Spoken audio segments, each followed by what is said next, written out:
Welcome to episode 4 of the Spittballin Sports Show. I about forgot what episode we're on. No, I'm your host, Brad Ryder. With me is my co-host, Erik Lind. My producer in the back, Brandon Davis, a.k.a. Big Diesel. Go Pokes. Hey, go Pokes, baby. Diesel, why you got to start this hot like that?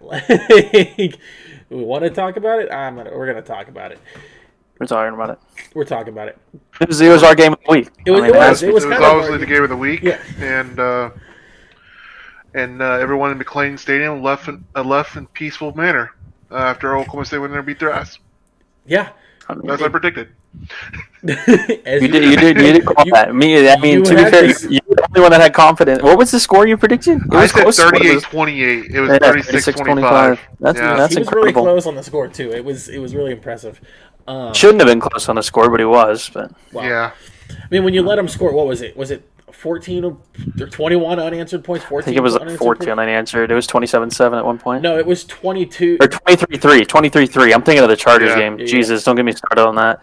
The third quarter, the Baylor had 22 points.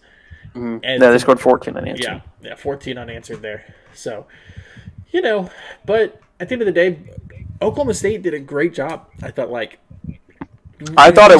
you said it during the game. I mean, realistically, minus giving up some big plays, the defense looked good, and had you not had those defensive mistakes, that game is a significantly bigger margin on that.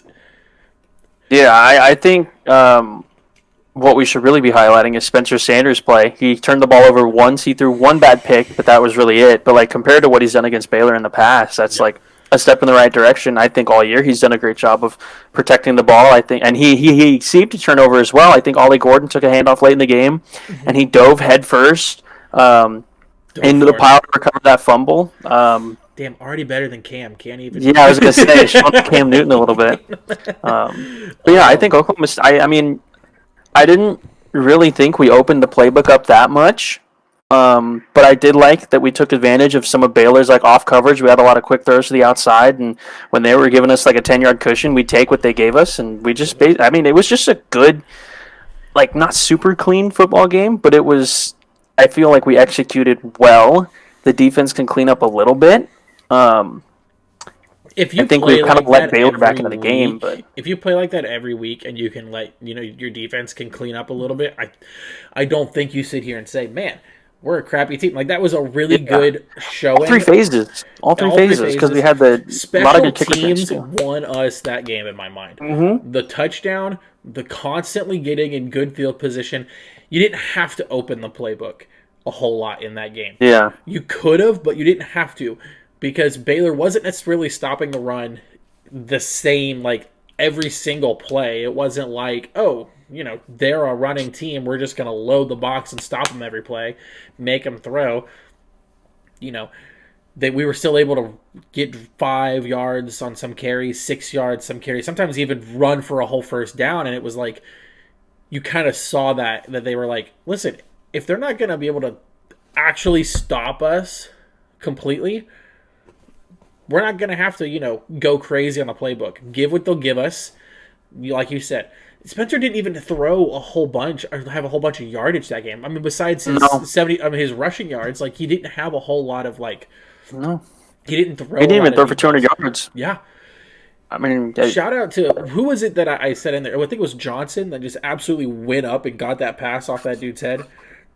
There were 2 in that game. One of them was Blaine Green for the first touchdown. He just leaped over someone, and I think it was Braden Johnson down the sideline. I think it was Johnson that I was thinking of, where it was the offense had been struggling, and he just kind of threw it up there, and he went and got it. He could have had a touchdown had he not fallen over. That was right after Baylor scored 2 unanswered, and then we came back, and that was the first play after a big return by Presley to get us out to mid. I don't know if it was Presley or if it was Nixon. It was Presley. Presley got the big one. One. 2 great kick returners, man. That's awesome. And he got us to the 40. He got us our 40-yard line or something like that. Yeah, I think with the offense, at least, the biggest thing was not only not turning the ball over as much as we have in the past, but also staying on schedule. Like in terms of down, I feel like there weren't a lot of third downs where I was like holding my breath because Sanders had to throw the ball downfield. I feel like they were all manageable. Like you don't know whether they're going to run, we're going to pass. We mix in the play action nicely. Sanders used his legs a lot. I just thought it was like a very like Gundy managed game. Very much. Like so. it wasn't like we're gonna like put the pedal to the metal. We're just gonna wear these guys down. We're gonna win the game, and that's what we did. Well, we gotta I win. think everybody kind of recognized that. I mean, even when you look about like Oklahoma State moving up to 7 in the rankings this last week, it was like you probably could have jumped them up more, but because it was such a managed game and it was like the way that we played, it wasn't like a crazy win. It's just a win. It wasn't like Spencer win against threw a for good team. 304 like he did, has in some of these non-conference games that we've played. He played a manageable game. We ran the clock as best we could, and then just let the defense handle its business. And that front seven on that defense Is the mean. whole way through is mean. Whether it is pass rush, run stopping, they are a bad group of guys right there. Yeah. I told you that awfully that helped that defense. I said that too. Like I really feel like the defense was kind of reeling a little bit after the Arizona State game, but I was like, let's see what happens after the bye with Baylor. Because I said this was gonna be the true test for the team. I want to shout the offensive line. That was a really great game. They dominated that game. Playing against a really good Baylor defensive line. That I think they were like top 15 in stopping the run, and the way we managed the game just based off of the run, I think it was outstanding. Well, first off, their interior defensive tackle, one of them is projected to be a top 5 pick already. He's a huge kid, and he's really freaking good at getting off blocks, especially in the run defense. And so it was like to hold them the way we did when it came to running the ball and being able to push downfield. I didn't feel like I said, I didn't feel like we had a whole lot of runs that went for negative yardage. No, and so I felt. I don't think did Sanders get sacked either. I don't think Sanders got sacked, did he? I don't know. I don't recall off of that one. He probably didn't. There probably is a way to click on the scores, right, and figure that out. Box score, not box score. Team stats. Here we go. Let's see, Baylor. No, 0 sacks. 0 sacks. So 7 tackles for loss, but I didn't feel like there were 7 tackles for loss in that game when I was watching it, honestly. And also another thing too that really impressed me is like how everyone was Jim Knowles leaving State. The defense won't be as good as they were. They go to 3-4 with Derek Mason, and it just still looks aggressive as hell. Yeah. It looks awesome. So there's just playmakers. It's just when you have that many playmakers in the front 7, you can expect good things. I think if the secondary, obviously we've been saying this for a while, but once the secondary really tightens up a little bit and they can work with the linebacker, I feel like the linebackers a little bit in coverage were kind of sus because they were hitting some throws right over the middle of the field that turned into big gains. I feel like once they can mesh a little better, the defense is going to be obviously not what it was last year, but pretty close. Yeah, I'm not saying they're going to be good as last year. I think the front four, the front lines could be what decides the teams if they're going to win or not. So, you win ball games in the trenches, and right now Oklahoma State, they're looking like they're winning ball games because of the trenches, especially this one. I mean, like we talked about.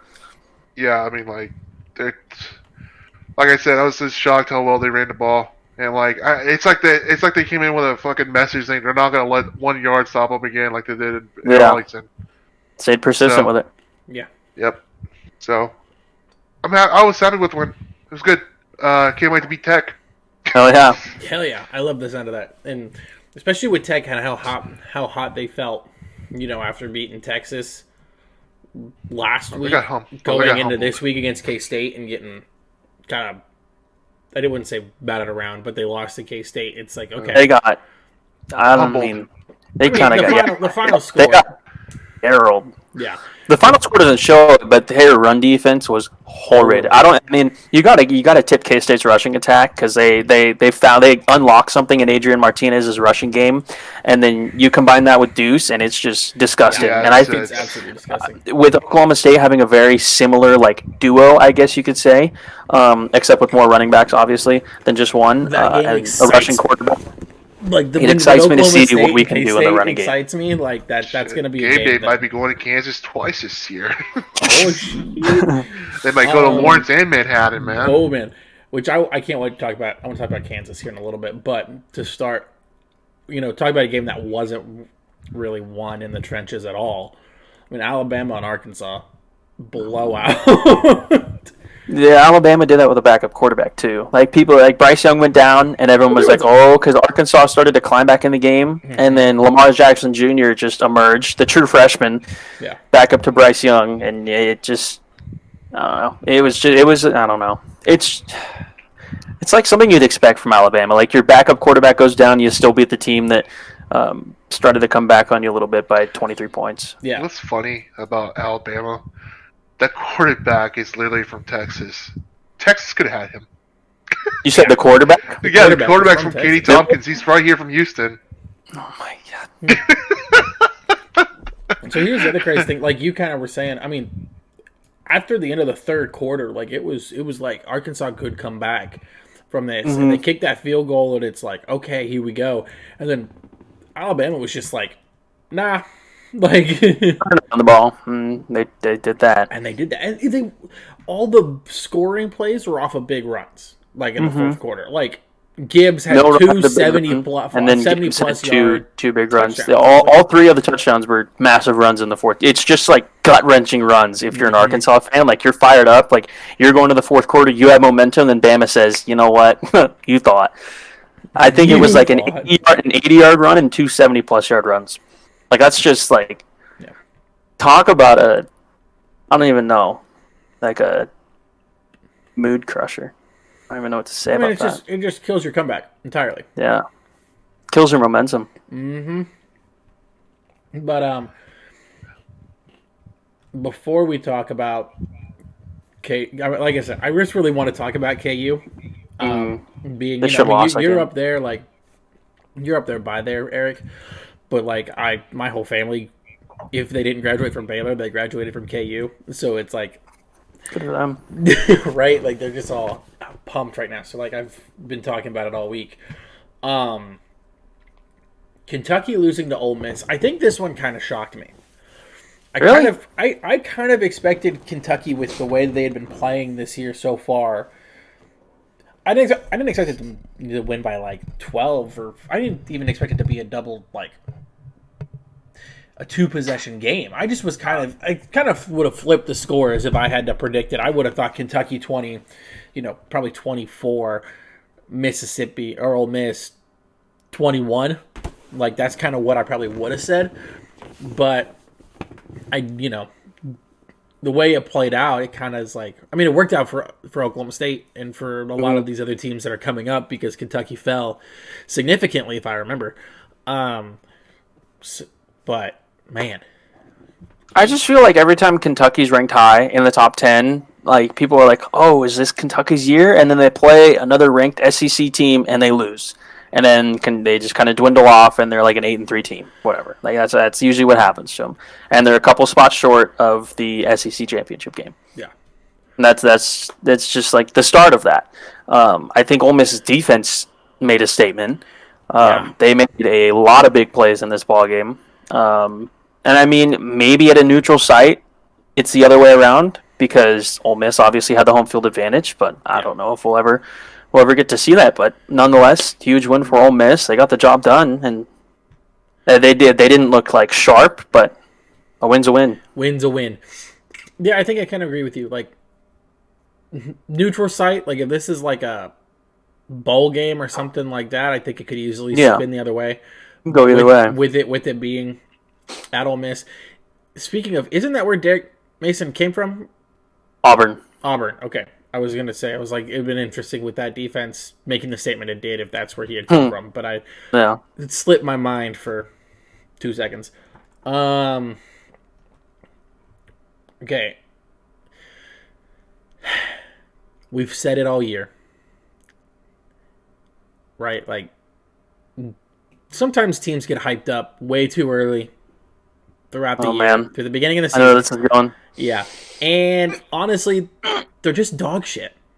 Yeah, And pretty ass. yeah, it's Texas A&M, you're dog shit. Like, Oh, I thought you were gonna talk about OU. no, oh no, oh no, Me no, no. too, but Yeah, I was like, Texas A&M's horrible too. OU is shocking, to be honest. A&M's That's predictable, fair. though. That's fair. That's fair. That's fair. That's fair.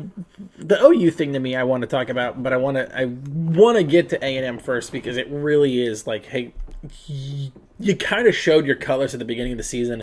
You gave us false hope with the win last week, and then you drop an absolute offensive deuce essentially against Mississippi State. Which 0 points at the half isn't going to win you a football game against a good offensive team. No, it isn't, and I can't tell I can't tell at this point if it's a like if it's a play calling issue, if it's an offensive scheming issue, if it's just this team is actually that bad or what. Like, Jimbo Fisher has had success in plenty of places. I don't think it's Jimbo.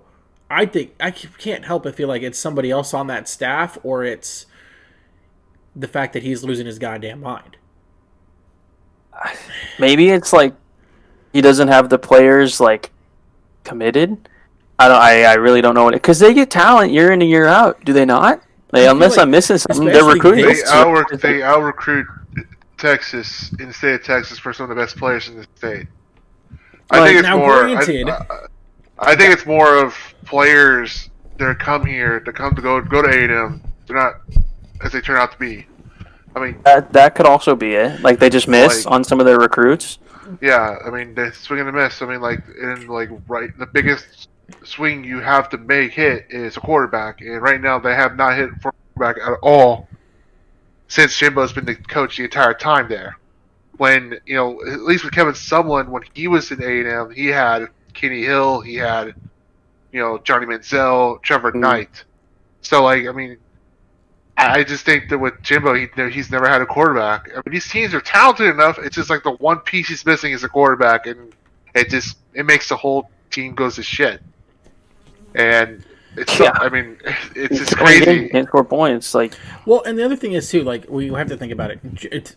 How long has Jimbo been at A&M? 3 years now? 2 years? I think it's been 6. Has it been 6 years he's been there? Holy piss! 4? Dude. No. I think it's been 5 because he was there. Yeah, I think his first year was our senior year. Okay, so either way, these recruiting classes that we're talking extremely highly about, he's had a couple of them, but like realistically, the one that I think everybody thinks about is the one that he just got ranked for this last year, and none of those guys are playing right now. So can't even say like, oh man, like they had the best recruiting class over everybody basically, because the ones that everyone claims he paid for, like those kids aren't playing. Those kids aren't there yet.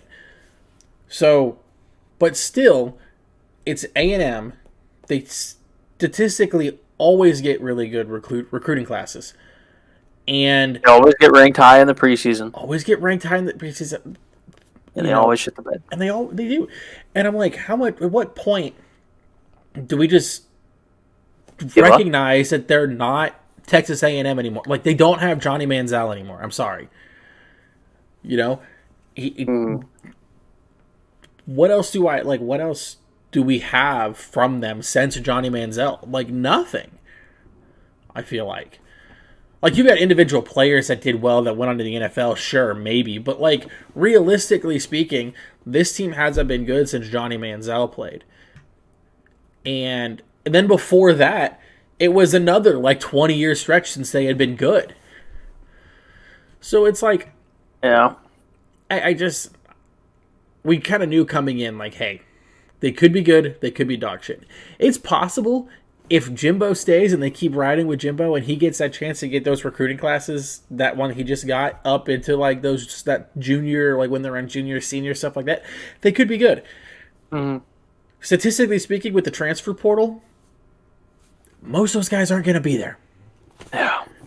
And that's just the way that it is.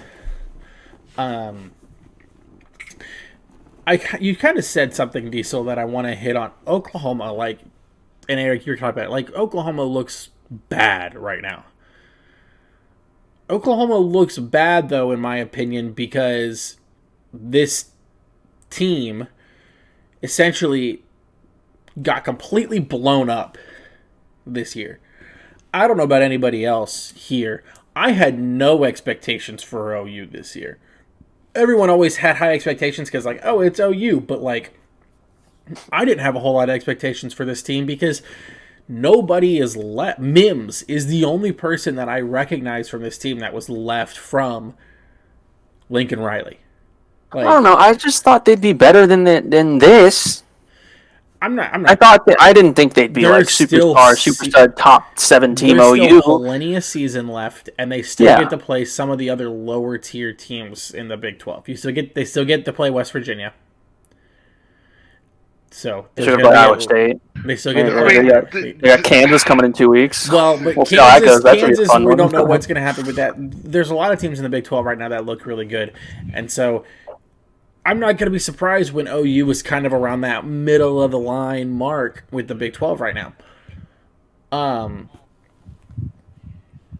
I go back to, I just wasn't expecting it with this team. Maybe that's just my hatred to OU, being an Oklahoma State fan and thinking about it's kind of hard when you lose 2 quarterbacks and like a bunch of your studs to USC and other places because Lincoln Riley's gone. Totally like, I just kind of said, I kind of hope you just kind of blow up like the Jaguars do every year.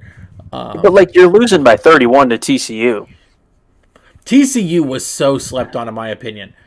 I think they were too. I thought they have a really good. I thought they had a really good offense. You said TCU was going to be a sleeper this whole season, man. I did too. I think their offense is really good, and obviously they showed it here. But I didn't think OU of all the teams would lose by 31 points to them. Like I know they're playing in Fort Worth, and I know 31 was a lot. I will 31. admit that. The fashion this game was lost in, like it wasn't like they were just driving down the field. It was just big play after big play after big play, and it was just like, what are we doing? Yeah. It's just like, you gave up after like the first. TCU scored 27 points in the first quarter. Yeah. Also, you have to remember too, these are a lot of Lincoln Riley defensive like prospects too, and they're now in a defense that is completely different. That makes sense as well. Completely different, and it is advanced as hell. Like Venable's defense is like exotic blitzes, crazy zones, man. It's just crazy shit. He's got like really weird defensive. I think it's like a case. I'm translating this to the NFL with the Chargers getting Brandon Staley. It's like a completely different defensive thing, and everyone was like, "Oh, defensive-minded head coach, this is great." And then the players didn't pan out. Brandon Staley's first year, the Chargers don't make the playoff because the defense isn't good. Staley goes out and gets the guys he needs. Mm-hmm. And maybe it's like a thing like that. I think you're going to see maybe give Venables a few years and like he'll get the guys he wants in his team. If OU is willing to stick with him for it, which they should be. They're going to stick with him. Yeah. You give them 4 years to get a recruiting class in and getting recruiting classes in and through. I think the OU ends up being fine. Now, granted, at that point they're in the SEC, so who knows how fine they are at that point, but. People are still going to want to go there. People are still going to want to go there, especially with it being SEC. They'll probably still go there. It'll be fine. But I'm not worried about the recruiting classes, right?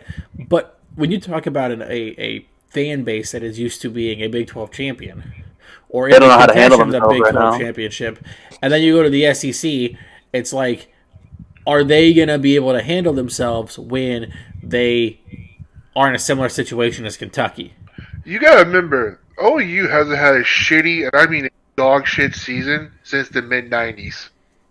Yeah. That's a long time. That's a It was bound to happen eventually, and this was like the first time it happened. Like, I think we knew it was coming eventually. I just didn't think it would be this hard of a drop-off as to what it is right now, because at the end of the day, it's OU. Yeah, and like you said, I just thought they'd have a mediocre season. I didn't think they'd start 0-2 in Big 12 play and lose by 31 points and already be out of the top 25. But yeah, not a good look for them. I don't know. I just think I think too early way too early to shade on Venables right now. I think it's way too early. 100%. Yeah, And 100%. But then you have he still has he's brought in some defensive prospects too. I mean, he had this like that number 14 on the edge. He's like dude, that guy's. I can't imagine what he's gonna be like in his junior year. Mhm. And like, Well, and again, with the transfer portal, who knows? Maybe it only takes him 2 years.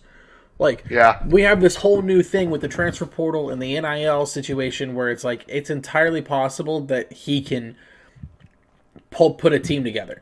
You don't know.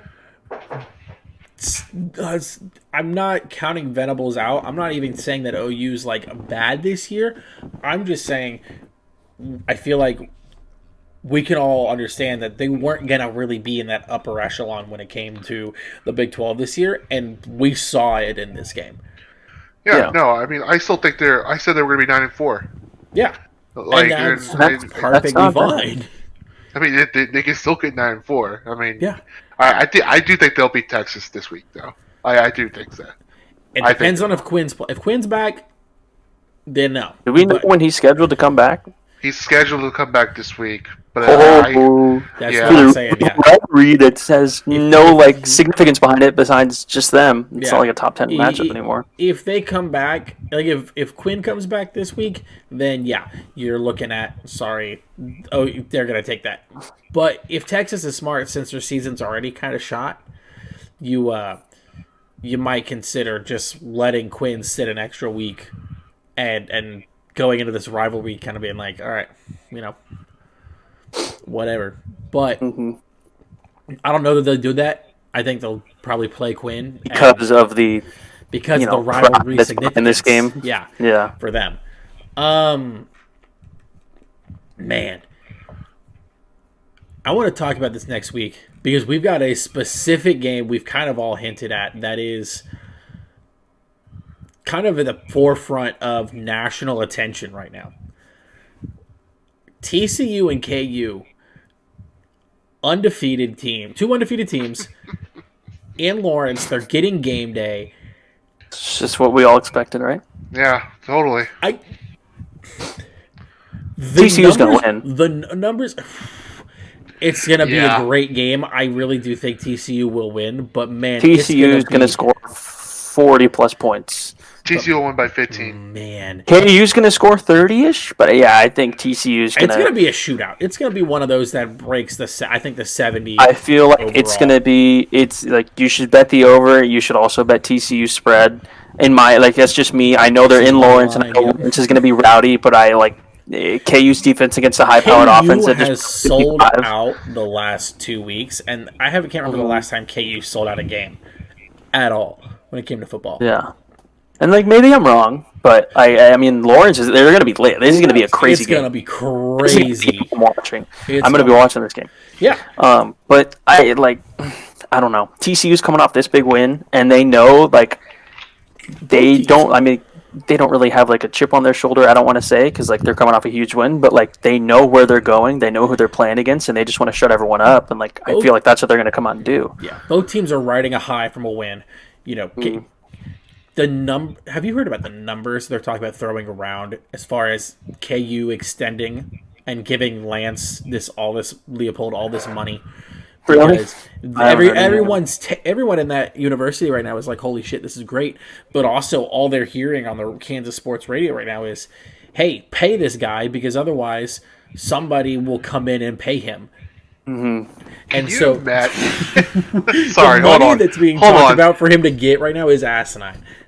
If you would have told me in 2012 that a head coach would possibly stay in Kansas besides going to Nebraska, I would call you crazy.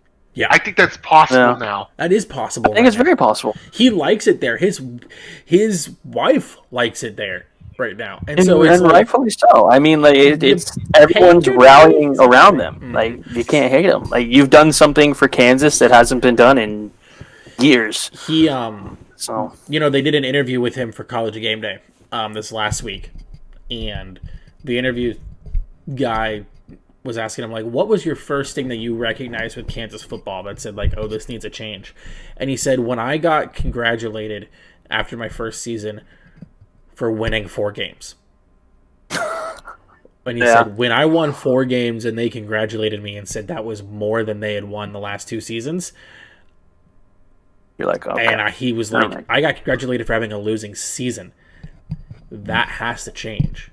Yeah. And he has. No, he hasn't, not like they got a whole bunch of transfers or anything like that. He just took the guys that he had and said, hey, listen, nah, we're not about that. We're going to change the culture right here now.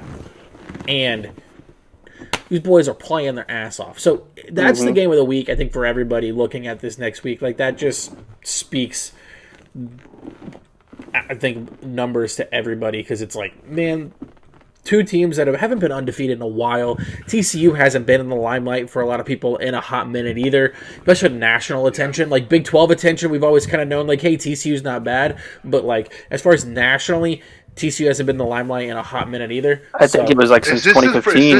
Is this the first year with Sonny or the second? First year. Hey man, how he's done so far. First year. Yeah. I mean, I get it. He's using Gary Patterson's players, but I don't care. I mean, like, it's still players.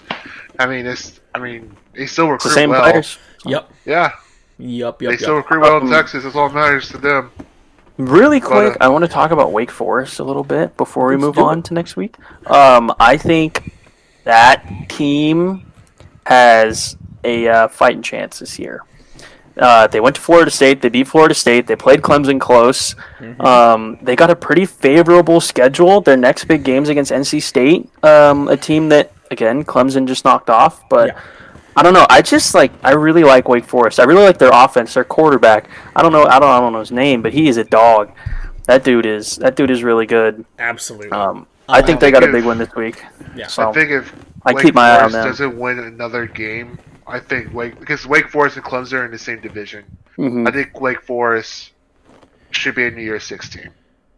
Absolutely. If they win out and they don't make the ACC championship, I would agree with you. Yeah. Well, here's the other thing, too. Like, if they win out, and really it comes down to that NC State game, because I don't think NC State's going to be losing many games either. Like, NC State's got a damn good quarterback, too. If that NC State-Wake Forest game, whoever wins that game realistically is going up against Clemson in that ACC championship game, and the other one's a New Year's 16.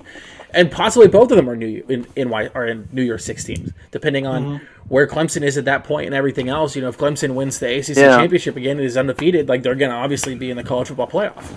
So, no, I think you're completely right in bringing up Wake Forest. Wake Forest is a team that I think is sneaky good, and I think if they go and they play Clemson, if they're the team that plays a Clemson again in that championship game, I'm one to say they could probably realistically upset them more than NC State could.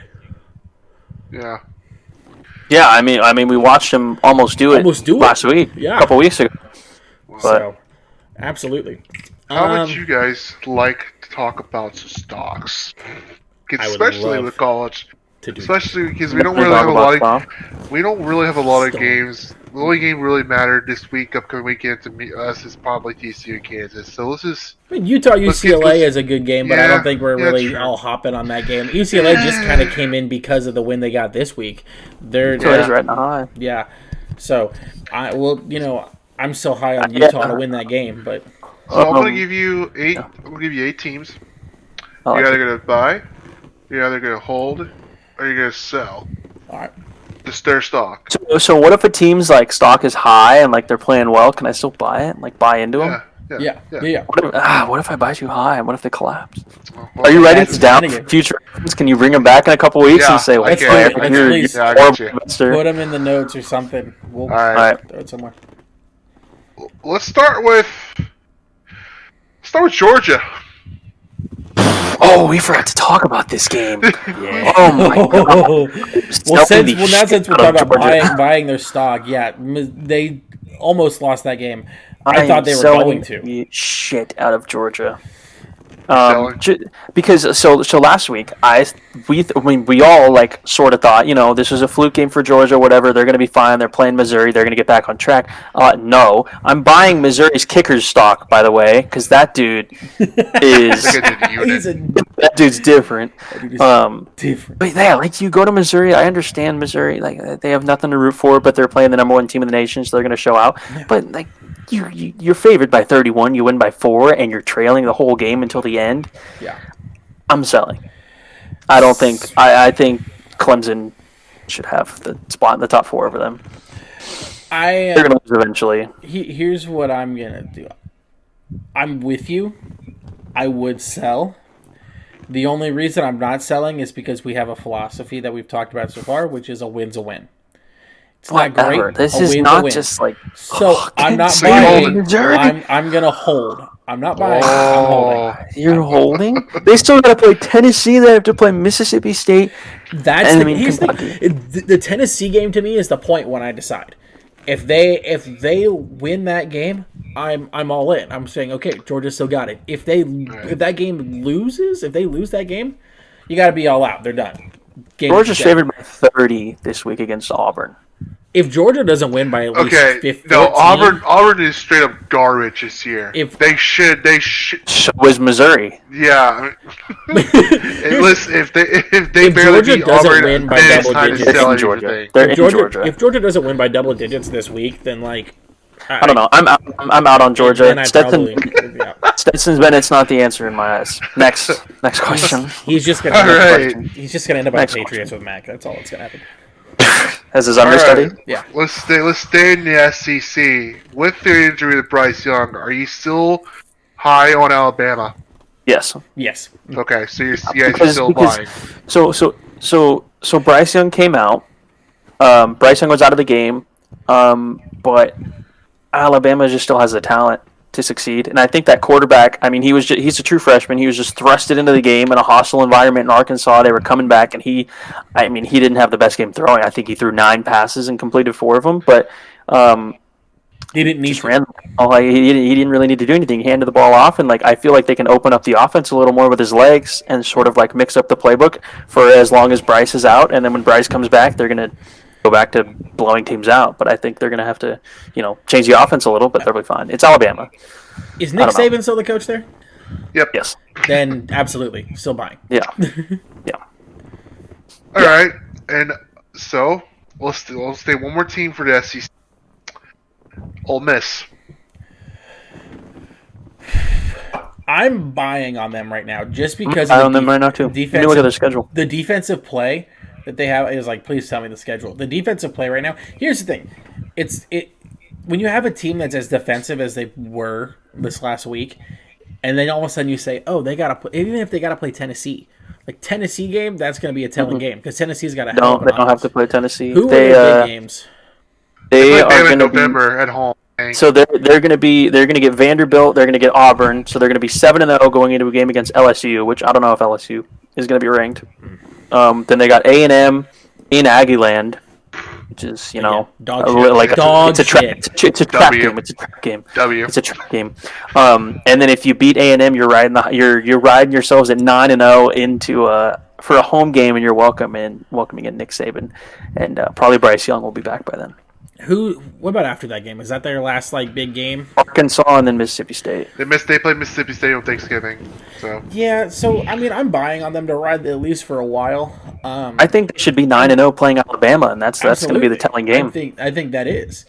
It should be 9-0. I'm with you. I'm with you on that. I'm buying on them right now. Their running back Zach Evans is legit. He's a legit dude. I mean, he is a beast.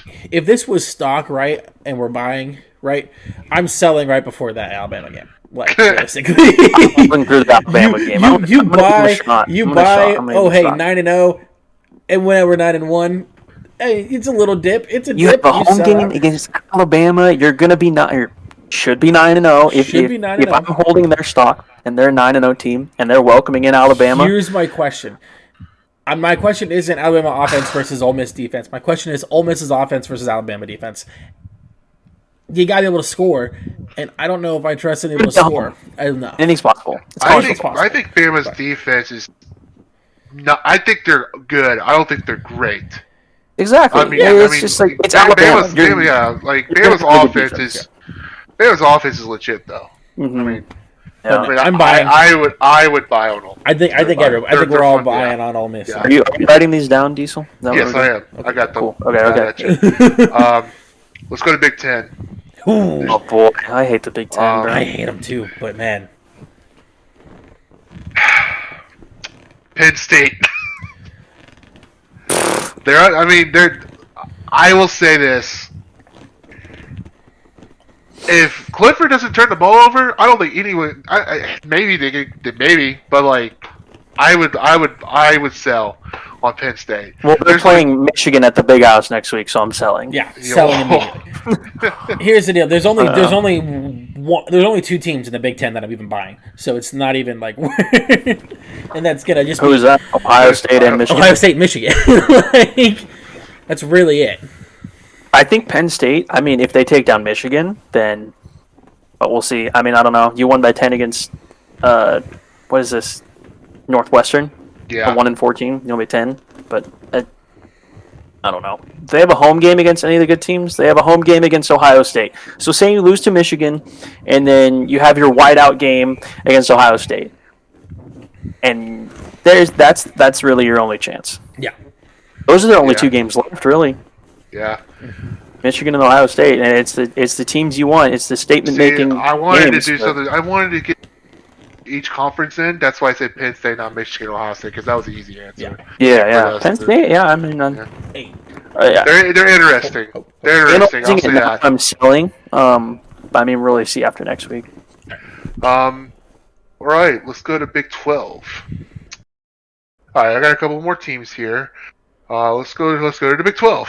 There's 2 teams. One's familiar that we know, and the other one Brad might know maybe a little bit because he's from the state. After 2 big wins, are we spying on Kansas State? I'm buying.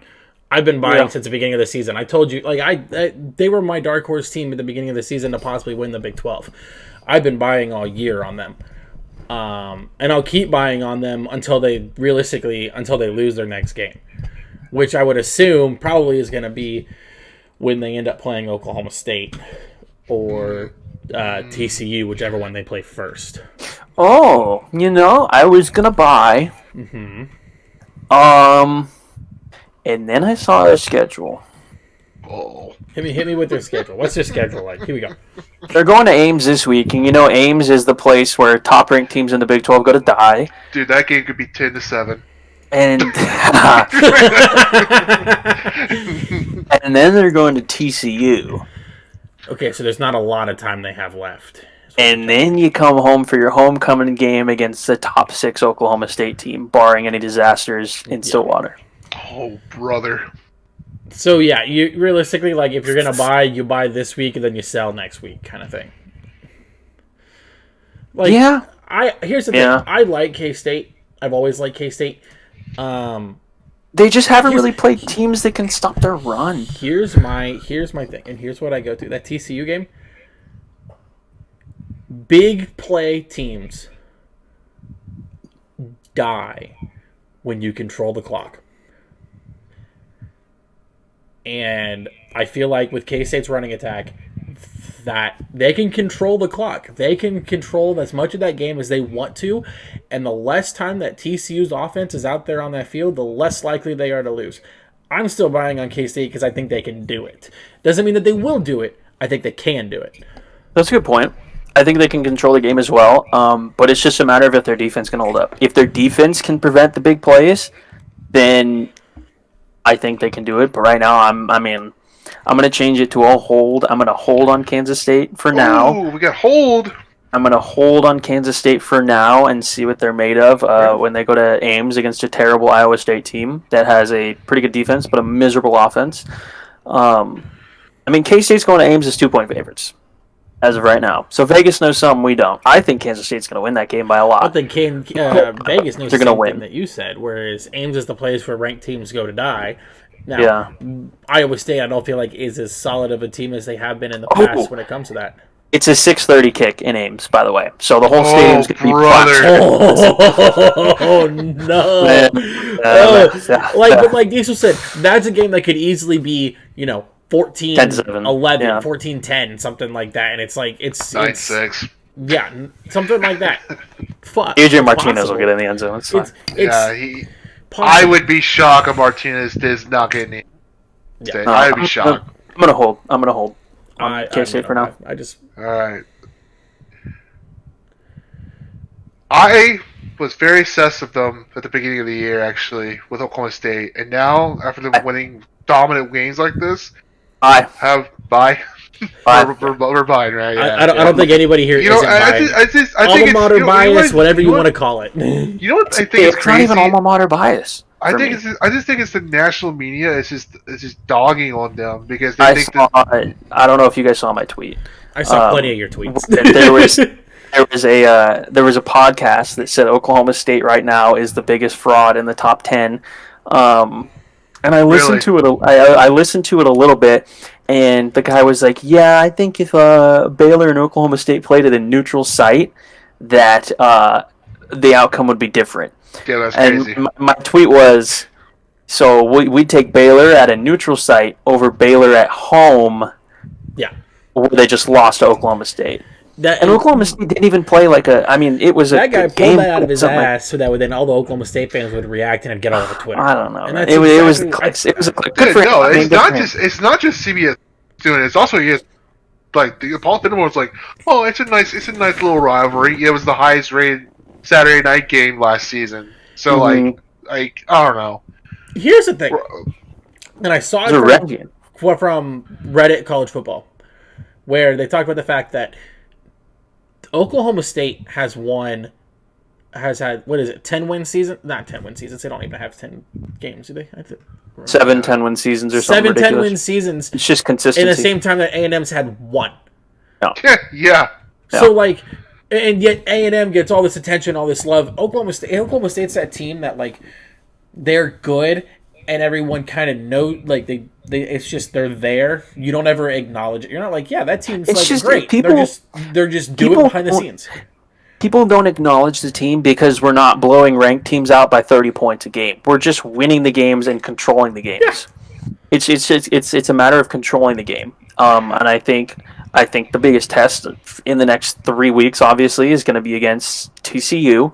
I mean, like you said, good teams control the game, and I think Oklahoma State's going to be able to control the game against TCU. I don't think their defense is that good. I think it's like you said, if we can keep the ball out of TCU's hands, like you said for K-State at least, if you can keep the ball out of TCU's high-powered offense and your defense can make plays, make them one-dimensional, you're going to win the football game. And I think, I don't know. I think at the end of the day, it's how I feel about Oklahoma State is they was after Fiesta Bowl last season. Mike Gundy was on the podium, saying, everyone talked about Notre Dame this, Notre Dame that, Notre Dame that. I was there The entire time, and they talk about the brand of Notre Dame. Well, fucking OSU has a fucking brand too. Yeah. So and they're here to stay. So yeah, all in. I got 2 more teams. I'll make them quick here. No worries. Clemson. Bye. I was like, I feel like you have to buy until that game comes up where, until realistically that ACC championship game comes up, like you're buying, because if it, like we said, if Wake Forest is playing in that ACC championship game against them, then it there's a possibility of an upset. But anybody else, Wake Forest and Clemson are in the same division, so it's not going to happen. Never mind. Clemson's only ranked game left as of right now is Syracuse. The Orange! Clemson and Syracuse, I wouldn't even consider a ranked team. Buying all of Clemson. Clemson's realistically at this point, you're talking about they're going to go to the college football playoff probably. I mean, the way we're looking at it, if they win the ACC championship game, they probably should. I think it's going to be dumb when they do, but I also think there's a chance to I don't really know. I mean, something tells me that an SEC team is going to get screwed. The loser of the SEC championship game ain't going to make it this year. If you have 4 undefeated champions this year, you just have to hope. You got to hope that Clemson or USC loses at this point. USC's going to lose. I mean, USC is going to lose. Here's the thing. If you have 4 undefeated conference champions and you don't put all 4 undefeateds in... And you're stupid. It's dumb. Then what the fuck are we waiting to put 12 teams in the playoff for? Like, you can't have Georgia, Alabama every year. Yeah. I don't know what to tell you. But here's it's like throwing Endgame back in the fucking theaters every single year. Here's my thing. Bama's undefeated. If they win the SEC championship game, they're in. Clemson's undefeated. They win the ACC championship game. They're in. Ohio State's undefeated. Obviously, I mean, dude, the way the Big Ten West is looking, Jesus Christ, Ohio State's going to be 30-point favorites against the Big Ten West in the championship game. Dude, the Big Ten is just the Big Ten East at this point. Then you have undefeated USC, hypothetically, undefeated USC, undefeated Oklahoma State. 5 undefeated teams, all conference champions. Dude, well, at that point, easily they're going to It's not going to happen. Yeah, but you got to go through ranking play. You got to look at play and all that shit too. Like, I think you're right. It's not going to happen. I think we also have to look at, like, realistically, we would expect that USC might lose a game. Hypothetically, USC's defense isn't good enough. Yeah, Arizona State just went out and scored quite a bit of points on them. Yeah, USC still won, but again, it goes back to, I don't know if when you're talking about ranking at that point, right? Do you end up ranking USC higher because they're a brand, like they possibly That's what's going to end up happening. Or do you end up ranking somebody like OSU, who realistically at that point could have, a couple of more top 25 wins? Because I don't think anybody USC play. Verify me and make sure, but I don't think USC is going to play anybody else that could be a top 25 team. Right now they have, not this week, but the next week they play Utah at Utah. If Utah wins that game, which I think is a possibility, then realistically, either team. If Utah wins that game, USC's done. If USC wins that game, then that's their way to punch their ticket. Do they play UCLA? Right? Yeah, they play UCLA in the second game of the year. They end the year with Notre Dame. That should be a win for them. The only way they'll play Oregon is in the Pac-12 championship. Yeah. Yeah.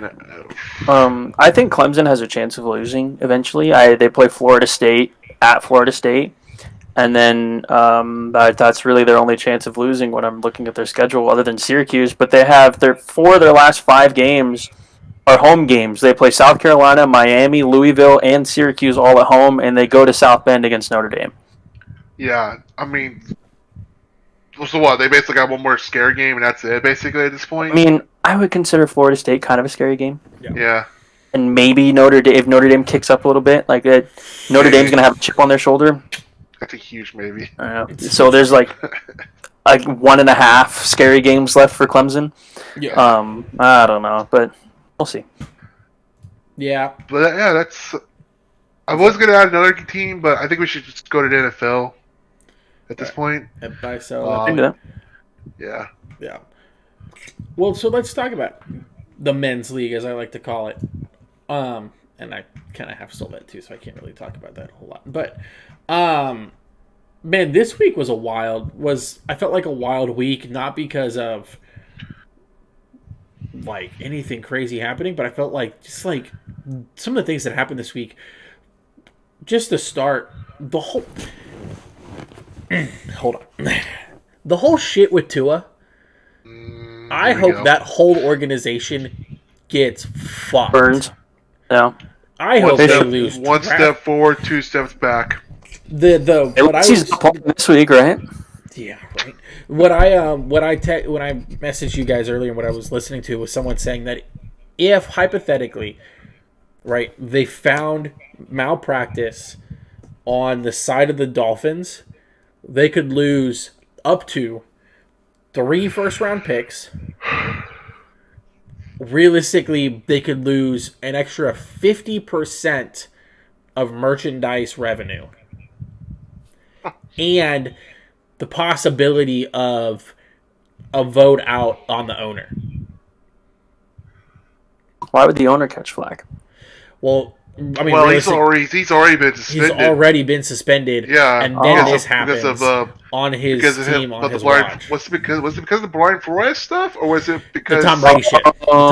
Yeah, the Tom Brady shit. So they already caught flack on that, and I mean, I feel bad. The only person I feel bad for Tua, right? I feel bad that he got put in this situation. Yeah. I also feel bad for Mike McDaniel because his first year as a head coach finally gets his shot, and he faces all this adversity.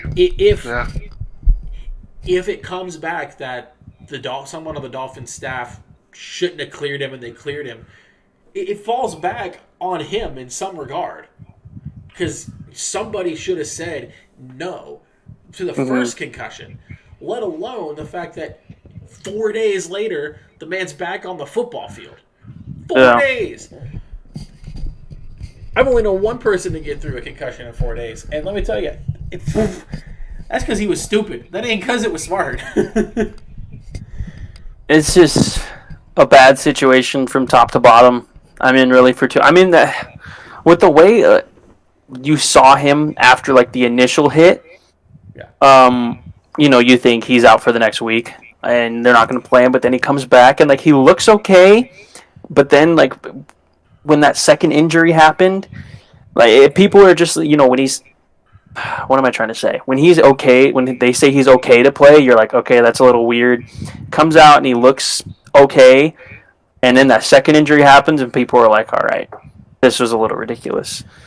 Like, I don't know. After the first one, I mean, I didn't watch the Thursday game, but I saw the clip of it after the fact, and I understand going back into that game. It happened with Minka in the same week. It's happened plenty of times where retroactively, like someone clears through concussion protocol that they have in game, and then they get another look once they get back or whatever, and they don't, and they have to go into the protocol. It's happened before. It's not uncommon. It's let's play him again this week in 4 days. The whole calling it a back injury, I understand, because like the first one when he fell down, like I could see how that could have been a back injury, but he still had some sort of neurological / brain injury because the way his legs buckled. I only ever really felt like I've seen that when someone's at least concussed. If mildly concussed. Mildly concussed. He doesn't necessarily have to be like, oh man, he's in concussion protocol. This dude needs to be done. Like I said, some guys, they get a concussion and they're still good, and then it hits them later on. We saw it with Minka Fitzpatrick that same week. Last week, his head gets hit by a knee on a play, going full speed. He's perfectly fine. He gets up, he plays, no big deal. Literally next day, hey, he's in concussion protocol. Maybe it's like an adrenaline thing. You just don't show it. I don't know. I've never been in a situation where I've experienced something like that, so I don't know how the players feel. I don't know the official review for the concussion protocol. But it is weird to see the player in the Minka with the Minka situation that you were talking about, where you can get hit in the head that hard and then continue out and play the game, and then the next day you have a headache, so you go to concussion protocol. I don't know how it works, but I don't know. It's a very sketchy system as of right now. Isn't the NFL Players Association aren't they changing the concussion standards? Yeah. That doctor, the independent doctor that was at the game, they fired him. And he wasn't even fired because of what happened in the game, from what I understand. He was fired because when they went to investigate, he told him to fuck off. Oh, that's good. And so then that's nice. That's good. So that's good. That's the perfect response. Here's my thing: if you did something wrong, either admit to it. If you didn't do anything wrong, let them do their fucking investigation. You didn't do shit. So when you retroactively tell someone to fuck off during an investigation, either you're hiding something or you know something, and I feel like that's extremely suspect. I think we all have played enough manga. Yeah. So I don't know. I think it's bad luck for NFL completely. Yeah. It sucks because they've done so much to make sure concussions like this don't happen, for how violent the game is, and then this shit happens.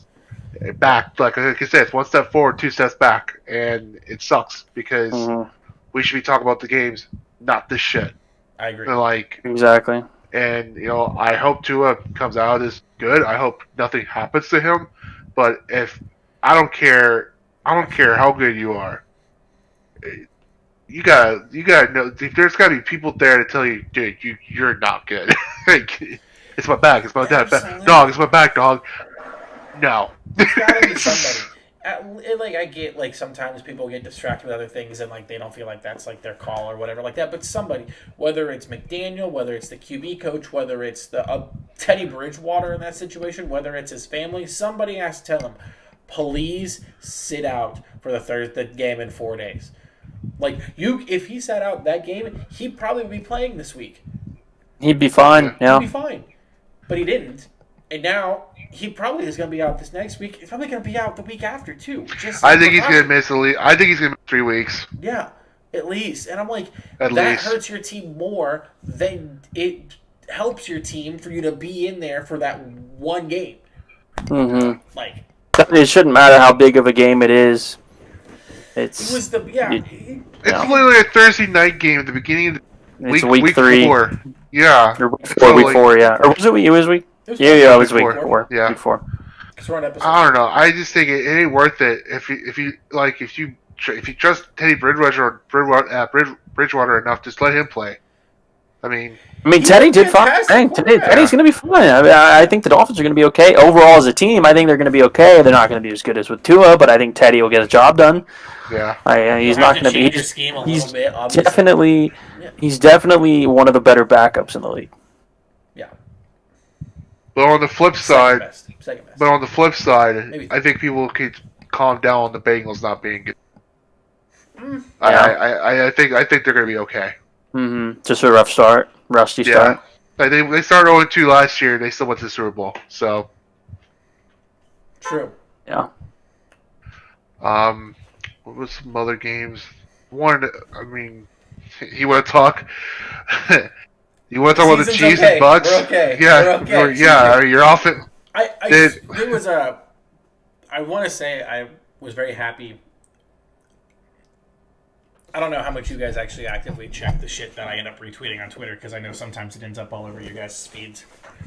I know some of our friends have commented about the fact that, like, sometimes I go crazy with the retweets when I see shit. The wheat tweets. The wheat tweets. But Dan Orlovsky and somebody else were talking on ESPN, and they mentioned that, like, brother, we've seen so many great things from Mahomes that we want to crown somebody else. That's why we talk about I want to crown Herbert, but Josh Allen and Herbert were the two examples they gave where it was like, listen, we wanted Josh Allen. We want Josh Allen to be the best quarterback in the NFL this year because he's that big-bodied quarterback that, you know, we've seen work in the NFL. We wanted to crown Herbert because, and what they're all saying, like, mechanically or, you know, technically based, you know, fundamentally he is the best as far as fundamentals go, everything like that. And they're like, but Mahomes sees the game so differently, where instead of it being like, making a mistake isn't an option in his mind. Like, it's not something that can happen. It's like, the way that they said it that I appreciated was like, there is a play to be made and I gotta make it. Which is what he did on Sunday night.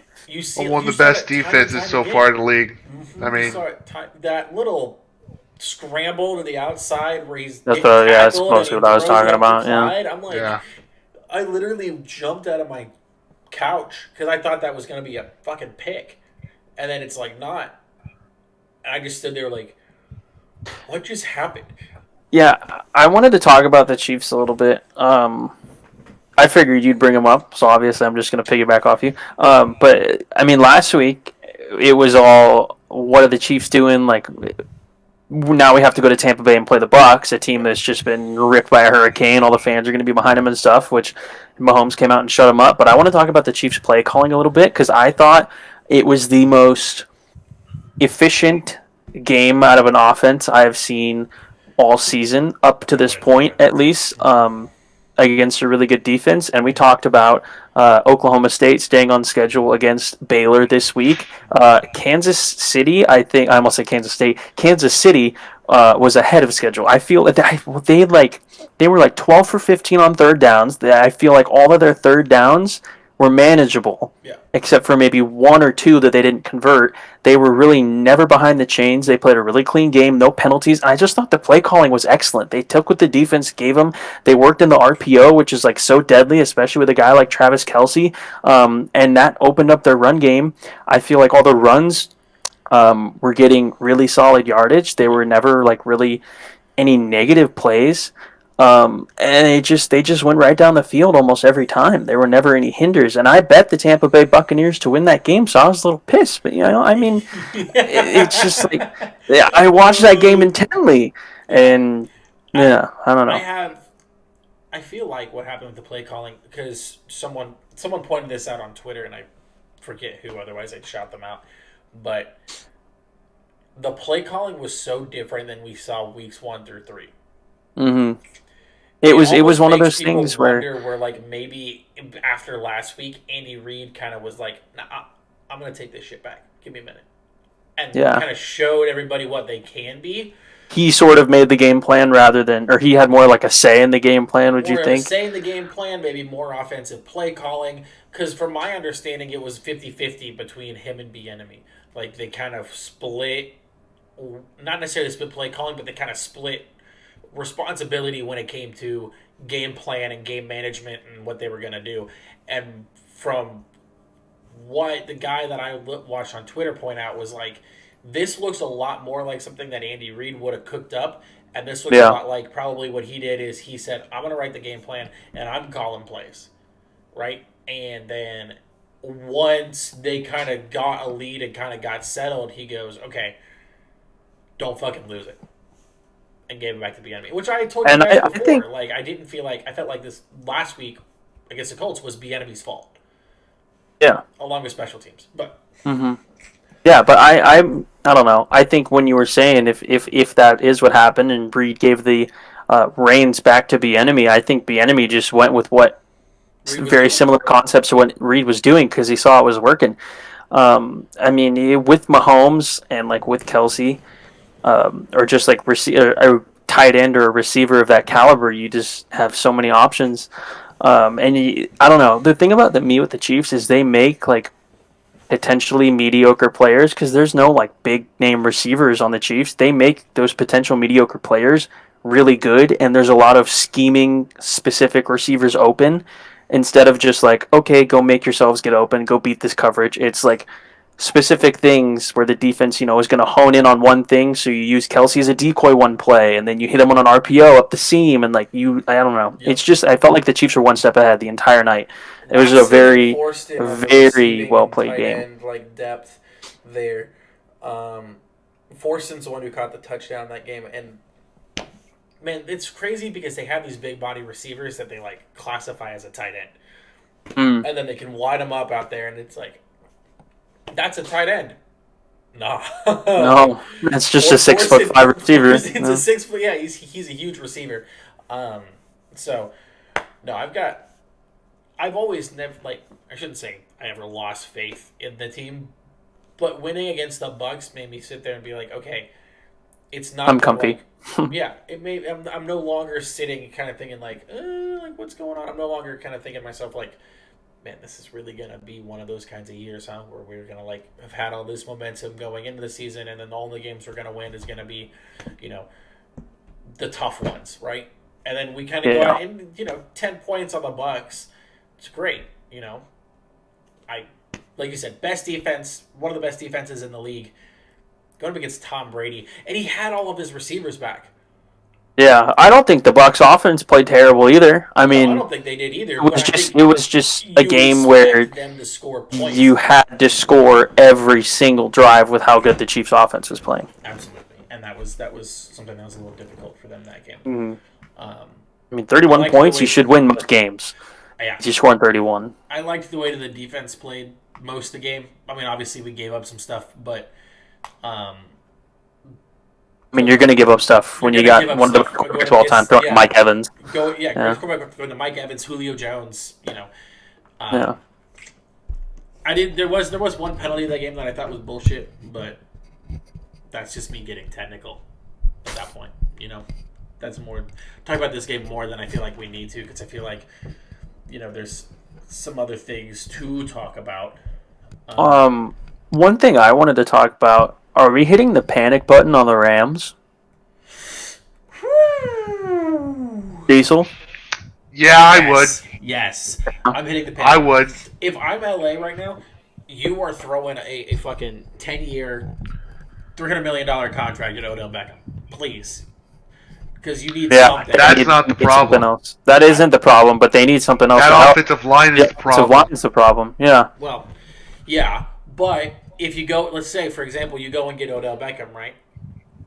It helps, but It helps. You got Stafford's going to be running for his life. Yeah. And I'm sorry, running a receiver as fullback is not the fucking answer neither. Odell is just another option for Stafford to look for when he's rolling out right or rolling out left when he's flushed. It's like, I don't know. You need something to shore up that offensive line, and I look at next week's matchup against Dallas, who has one of the better defensive lines in the league. And I see the Rams as 4.5-point favorites. I mean, it's in LA, but the Dallas fans are going to take over. I think Stafford's going to be running for his life, personally. Micah Parsons about to have 6 fucking sacks that game. Yeah, I'm keeping the Dallas defense on my fantasy team just for sacks. I think the Rams. I don't know. Another team I'm wondering. I wanted to ask about when we're talking about teams that we're hitting the panic button on. The Ravens. No, they're fine. No, they'll be all right. Defensively, they've given up so much as of late. I feel like that they've been playing the best teams in the league so far. They had Buffalo 20-3. You gave up 20 points. 20. To Josh Allen and Stephon Diggs Now, it was a touchdown in the second, 10 points in the third, and then the field goal in the fourth. So, okay. Wasn't it also pouring rain in that game too? Not that I know of. No. What am I thinking of I'm thinking of the Eagles game. Eagles game. Well, also you have the middle. They went for it. They went for the win, and they didn't get the touchdown. I thought they should have taken the 3 there and trusted your defense. Exactly. Their defense was trying to let Josh Allen score at the end of the game, not let him kick a field goal, let him score, and then that way then the offense could get back on the field, and then somebody didn't get that call and tackles them down right there near tackles them right after first down, and it's like, no, let them go. It's like Marcus Peters is yelling at everybody on the goddamn field for being idiots, and I'm kind of with him.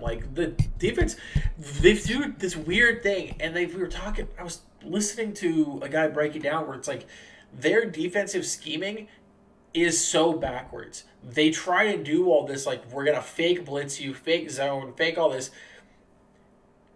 You're doing too much on defense, and you're letting things like that comeback happen. Mm-hmm.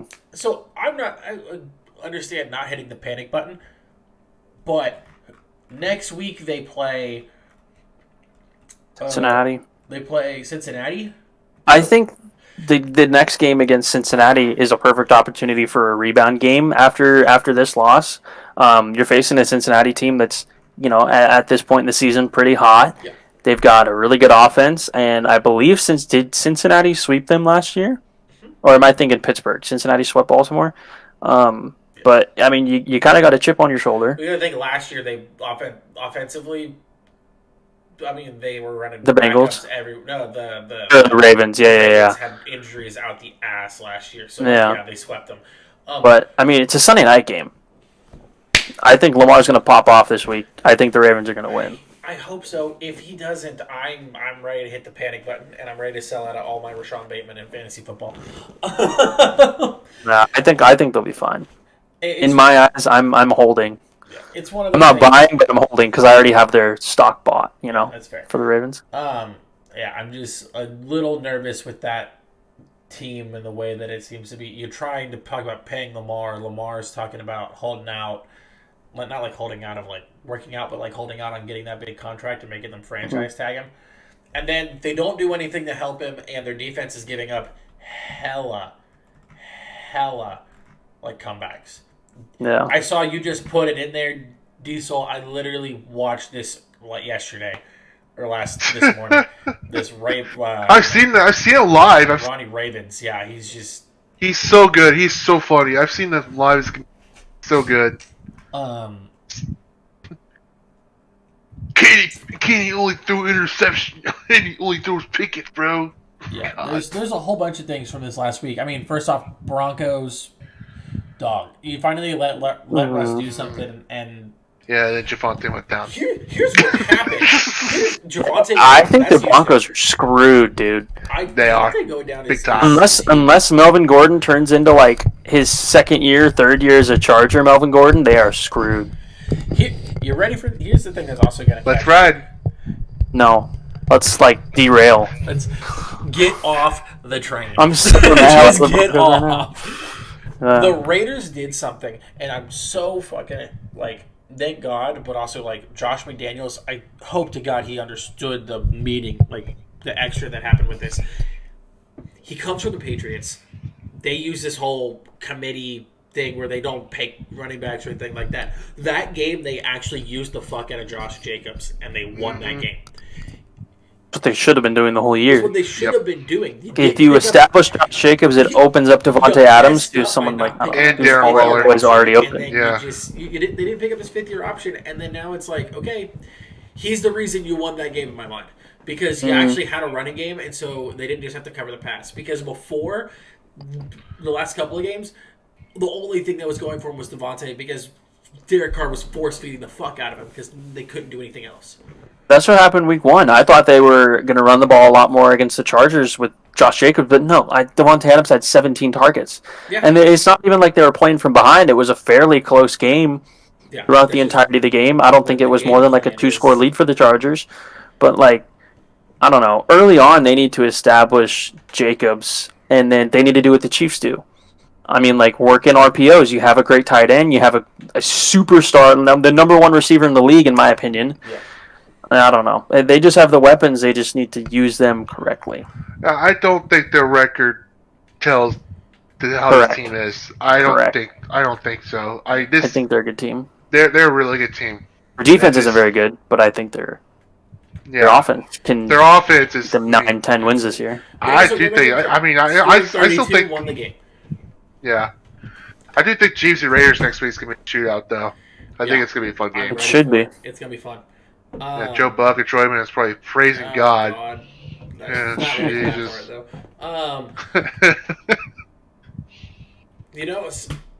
There's just so many things. There's so many little things I think we could talk about with this last week. Kyler freaking waiting forever to actually do something this week again.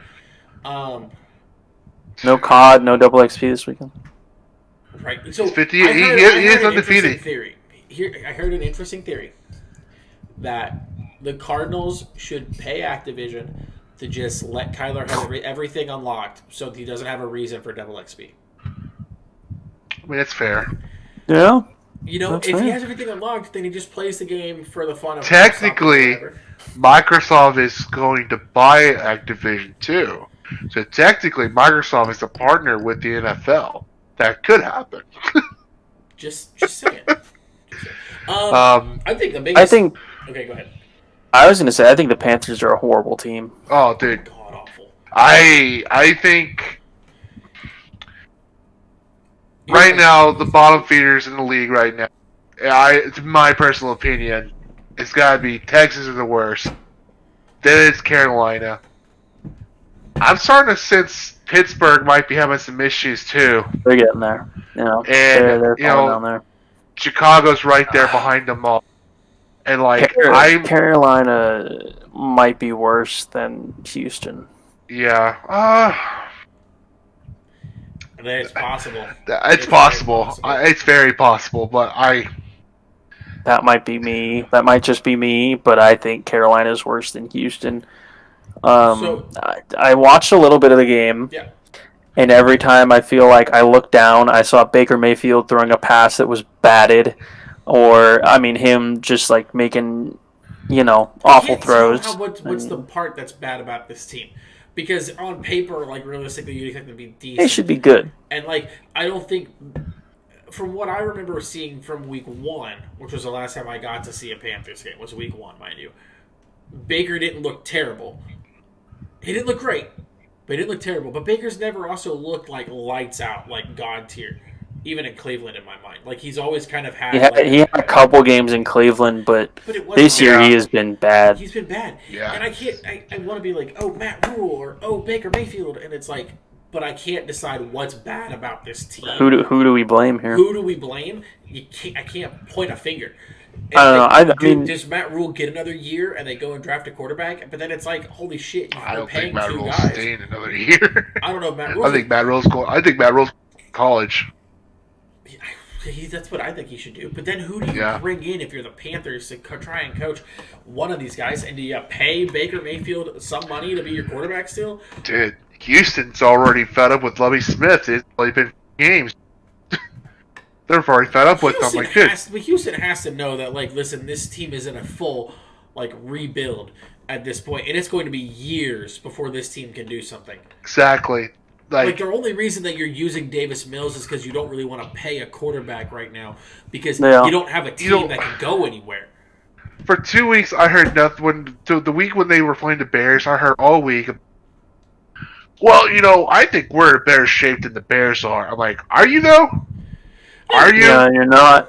you're not. You're not. You're not that far off, but you're not. No, I think they're a couple weapons away from being a half decent team. I mean, I watched the whole game against the Chargers this week, and their defense isn't. I mean, their defense is horrible. You're letting the worst rushing offenses in the league gas you. You're giving Austin Eckler his first good game. Granted, it needed to happen for the Chargers for the rushing offense to come back. But I don't know. I'm just saying if they do, I just fire Lovey and try to bring it to D'Amico Ryan, the defensive coordinator for the 49ers. Bring him back home. That's what they probably want to do. For the Texans, you only really have Dameon Pierce and Brandon Cooks. And Brandon Cooks, once out, I usually see that as a piece that they trade around the trade deadline to somebody who needs it. Speaking of another player, I think Saquon Barkley's going to get traded before deadline. Really? With them being 3-1 right now, I don't think so. If they start losing again, I don't think that happens. I don't think that happens. No. I think Dabble knows that this team is years away from being decent. What if you beat Green Bay next week? Which is possible, mind you. It's possible right now. Maybe, but after watch this week from Green Bay. Let's just say they start going off the rails, right? Go off the rails, and they can get a second round or fourth round pick from them. I would not be shocked if some teams like Baltimore, Kansas City, and Buffalo come and try to pick If Kansas City got Saquon Barkley, I would chalk up the year. Oh, I would be so happy, but they won't. They wouldn't do it. They wouldn't do it. They're not going to get rid of Saquon right now because realistically, that whole game that they just won because of him. I know, but ran him in. But Saquon literally ran like 100 yards to get a first down, basically on one play. Yeah, I know. You can't get rid of this guy. And realistically, if you might be years away. But unless if you're gonna, like you said, unless if you get a really big haul for him, right? Someone comes in and offers you 2 first-round picks for Saquon Barkley. I just think they would try to get something for him before he walks away. That's what I think they would try to do. Well, and I understand that, but is he on the last year of his deal this year? I thought it was next year. I think he is. Let me see. Find that out real quick because I'd be curious to know. Giants are 3-1, dude. Who? Yeah, I know. The Giants. Giants, yeah. The only reason they're not first in the NFC East is because the Eagles just can't lose. Speaking of them, they had a hell of a comeback against Jacksonville. Trevor Lawrence really just kind of threw that game or sold that game. So he has one more year, but he's UFA next. He's an unrestricted free agent this next year. Yeah, he's on the block, definitely, and I think there are some teams that would definitely be interested. Yeah, I think any team in the AFC is trying to get that push. Because right now, the only thing I would say to Buffalo is Buffalo was the team that I'm like they don't have a good enough running back room. Exactly. Be very interested. Can you imagine the option with Lamar and Saquon though? Oh Jesus!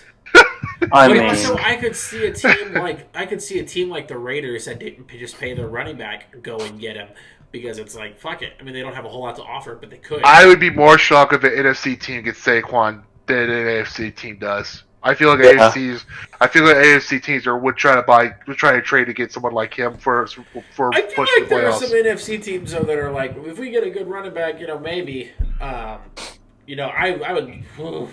There are some teams I can wouldn't be surprised if they go for a running back. Tampa. I don't see it with Leonard Tampa. Fournette. Fournette's been doing okay for him. I look at a team that's like probably a little bit of ways, but thinking that they kind of want a running back. I'm Like looking a at rebuilding piece, Seattle. like Chicago. it's like Seattle. I mean, it'd be nice, but I feel like it'd be I'm nice. kidding. Chicago likes Herbert I'm too kidding. much. I'm looking at Atlanta. Yeah, You with Cordero Patterson be kind of 50-50. Like maybe you do something like that.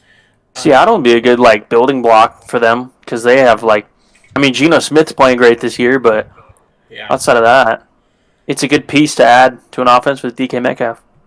Yeah, Seattle be a team that if you're talking an NFC team that's going to trade for him, it's probably going to be would realistically be a team like Seattle. I can't see a whole lot else. or the Rams. The Rams really don't trust Cam Akers or Daryl Henderson too. No. Yeah, I could easily see that as well. I think that's only if the Rams are buyers, though. I feel like Yeah. if they start to pick it up a little bit, I feel like they'll be in there. But if they're continuing to play as mediocre as we've seen, or at least we saw last night, then yeah. All right, I want to do a couple quick hits from last week, and then I want to hit this week. Quick hitters. Lions almost had it against Seattle. We'll talk about Seattle. I really Big thought they were 12 going to football, get baby. it. Big 12 football, just high scoring. That was without 45. That was Amon insane. and DeAndre Swift too. Yeah. Amon Ra was not even in. I benched CJ Hawkinson this week. I should have done that. Raw, without DeAndre Swift and without DJ Chark, like that's three pieces right there that are were huge on their offense so far, and they managed to do that. Like had any of The those offense guys good. been there, whew, Yeah, I'm happy for DK everyone Metcalf. said, and I said it too. Yeah, all right. I said it, and other people on the internet say it too, where they're like, okay, listen, I get it. They aren't just a quarterback away. Jared Goff could lead this team. I'm not against the mindset of saying, like, hey, listen, you get a better quarterback in there, they don't do better. Obviously, they do a lot better. If you're the Lions right now, couple of, like, defensive backs, you can get a Dude, yeah, defensive back. that defense. If you can, Yeah. I don't feel like there's. I mean, like, okay, bias. You got Rodrigo, right? Yeah. You got the kid from Ohio State at corner. I just lost his name. Okuda. Okuda. Yeah, You got and Okuda. Hutchinson, the pass rush. Yeah, and you got you got Hutchinson. So like, go get another DB. If you could get a safety, and I feel like you've got like a named guy at like each level, I feel a lot better about their game. If they take this offense to build their, or take this offseason, should I say, to build their defense, they could compete next year. Absolutely. Yep. And yeah, I agree with that. You can spend a little bit. They have the money to spend in free agency a little bit, not a whole lot because you're still paying Goff But it's a enough. fuck ton of money. But it's enough. You can get a couple decent pieces. You can use some draft picks. I wouldn't. My worry is I would hate for them to go and draft a quarterback this year. Like if there's a year to draft one with the number that are NFL ready, like this might be the year. But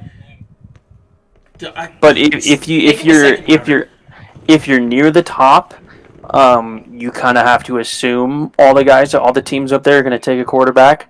The teams that are tanking at least, you go with DB.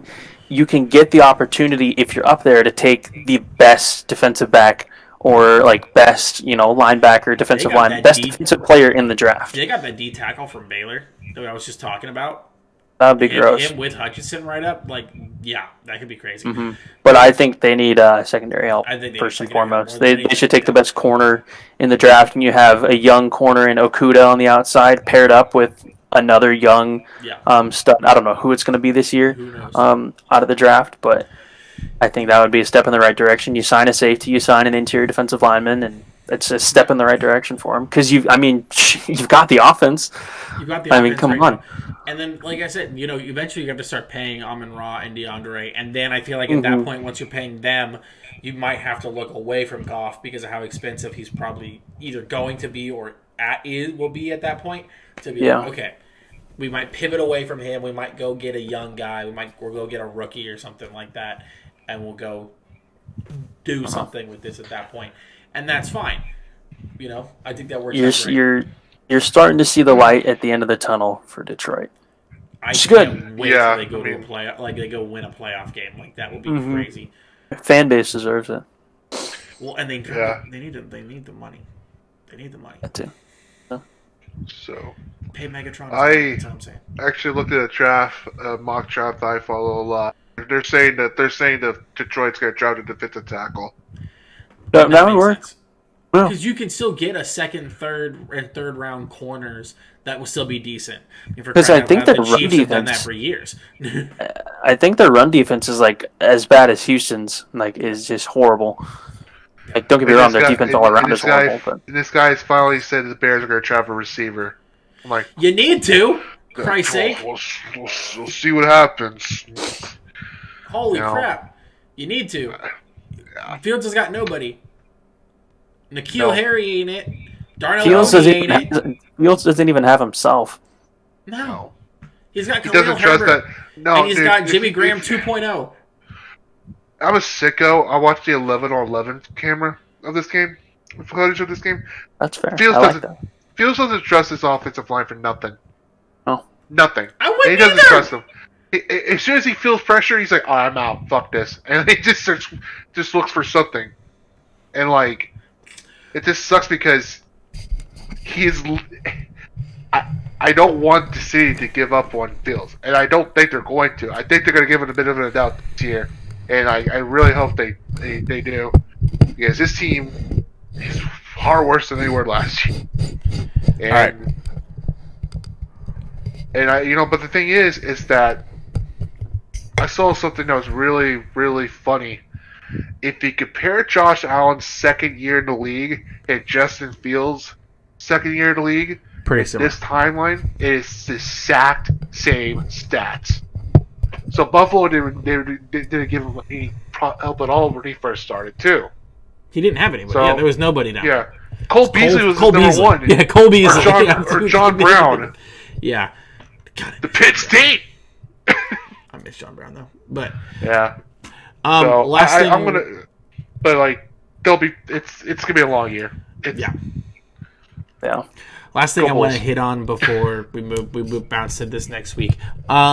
Patriots, dog shit. They're in the dumps. I literally. They had the first rookie quarterback to throw a touchdown this year.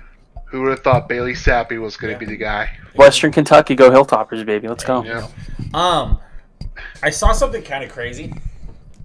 People are the conspiracy theorists of football, which there are plenty, are thinking that Bill Belichick is going to retire this year, and so he is trying to leave this team in as worst possible position as possible for a big FU to everybody.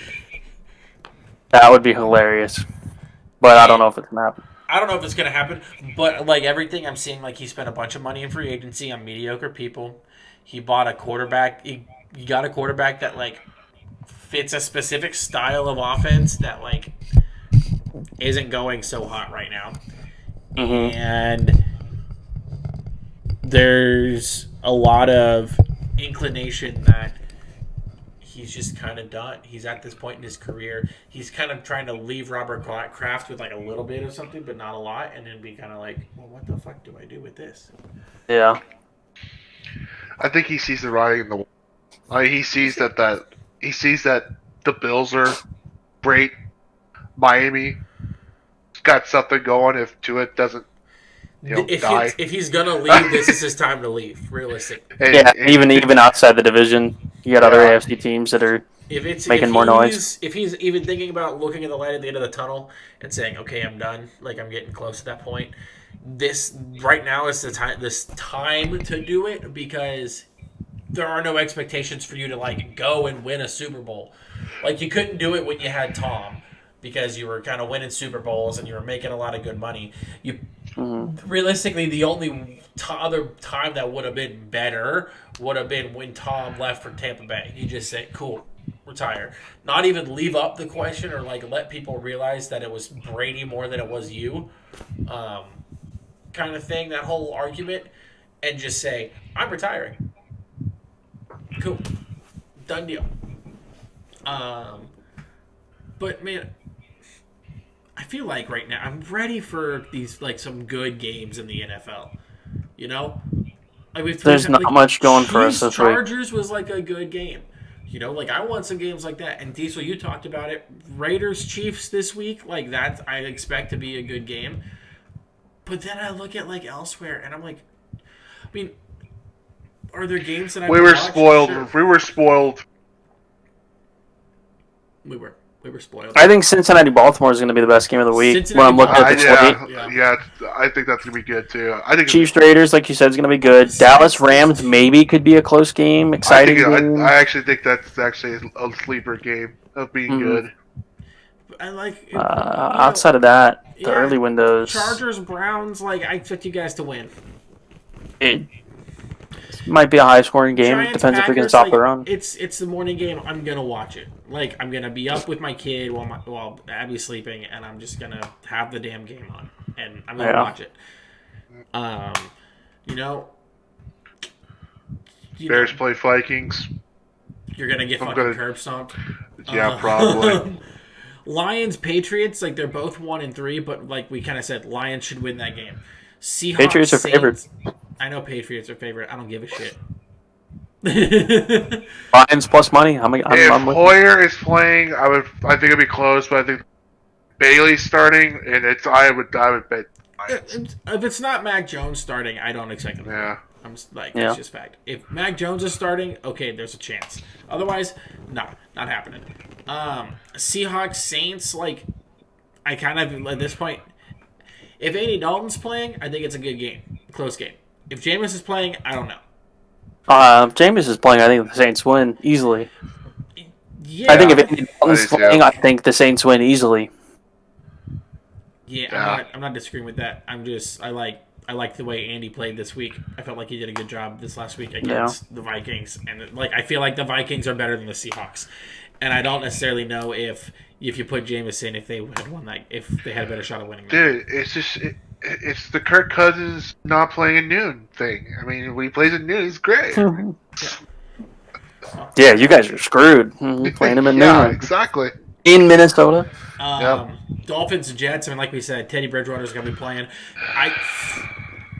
I'm high on Zach Wilson because he came back and played really well.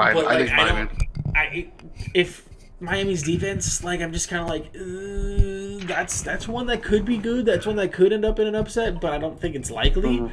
It just depends on how Teddy does, realistically, in my mind. It's just about all the quarterbacks on that one. Falcons, Bucks. Is there really any question? I don't think there is. No. Titans, Commanders. Good God, Titans. Carson Wentz is bad, and we all knew it. Like, he is bad. Yeah. I'd rather start Taylor Heineke over him right now on that team. Is Heineke still on that team? Heineke's still on that team. Oh, brother. I don't know why they're starting Wentz, besides the fact they're paying him a fuck ton of money. That's crazy. Texans, Jags.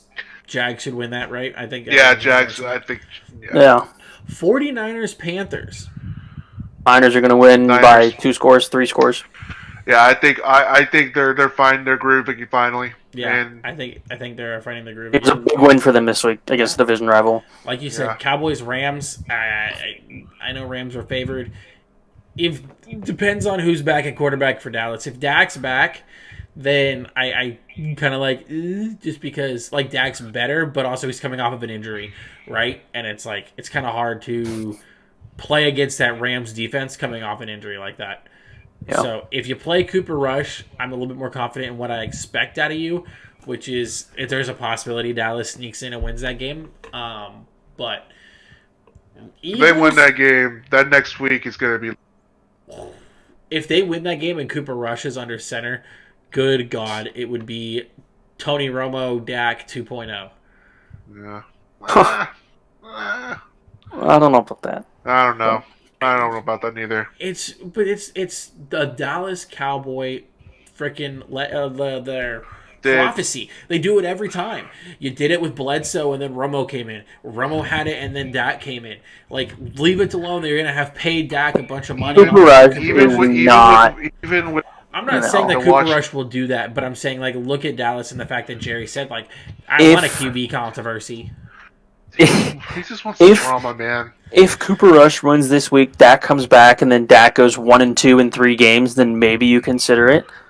But as of right now, even if Cooper Rush does win, Dak's your guy. Yeah. I still think you run the same offense with Dak when he comes back. That's what you should do. They won't, but that's what we you should talked do. about last week. You can't do too much with Dak just because he's back.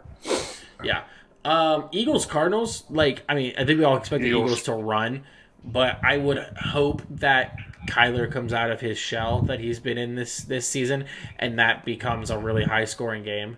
Because that's 2 really high-powered offenses. Is it in Arizona or in Philly? It is. I think it's in Arizona. It is in Arizona. It's at State Farm Stadium, Glendale, Arizona. Oh, boy.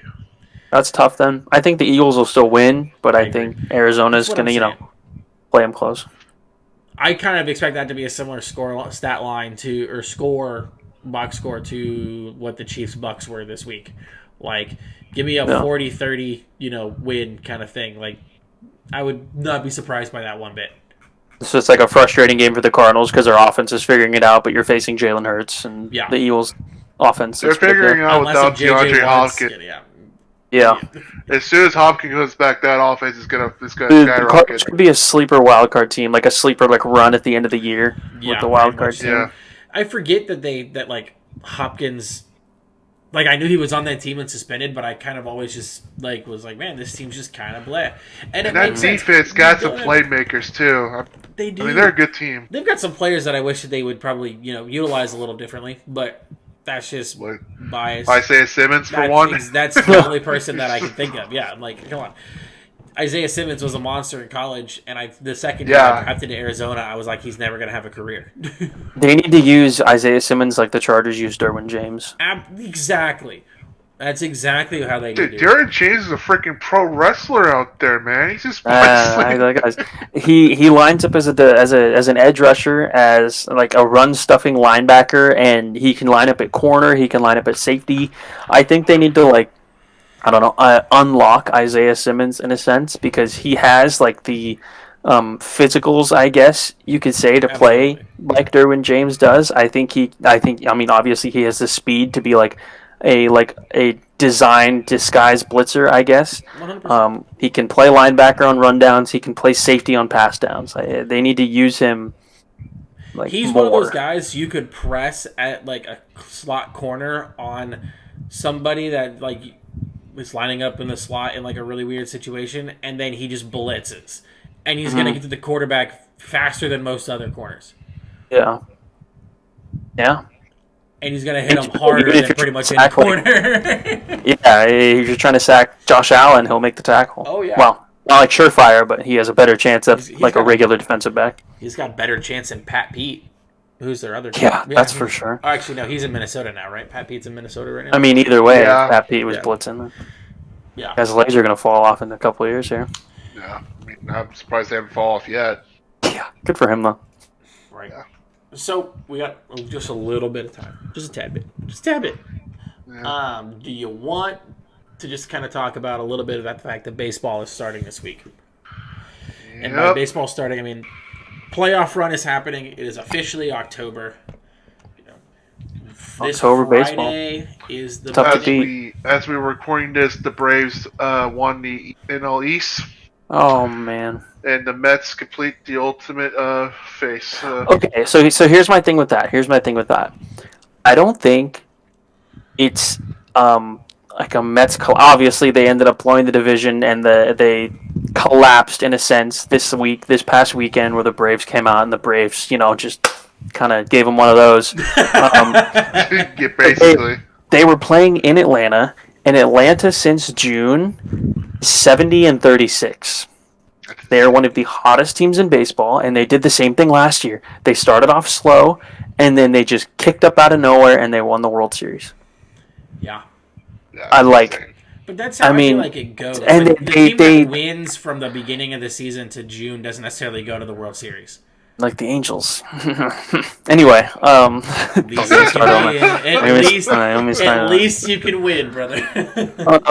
Yeah, they went 76-30 over the 106 games from June on, and I mean you've got that lineup, as Jared Carabas would say, that lineup fucks.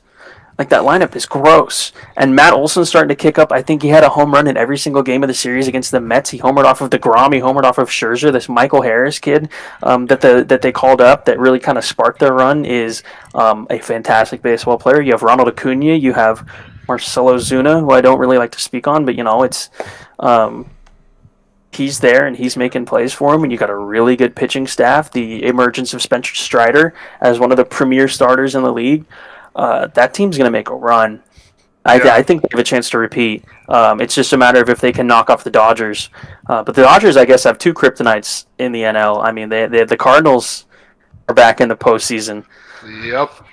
So if they can get through that wild card, the home runs that Pujols hits, this counts towards his number, right? Because all of his home runs are regular. If you counted postseason home runs, he'd have over 720. Damn, bro. He's a 704 regular season. He's sitting. He hit two more? Yeah. 702. Damn. He's 703. He's a 703. Oh, I was going to say, whoa. He hit one last 702. Yeah, he hit one last night. Yeah, I mean, when you really look at it, I'm looking at the matchups for the matchups aren't set for the NL.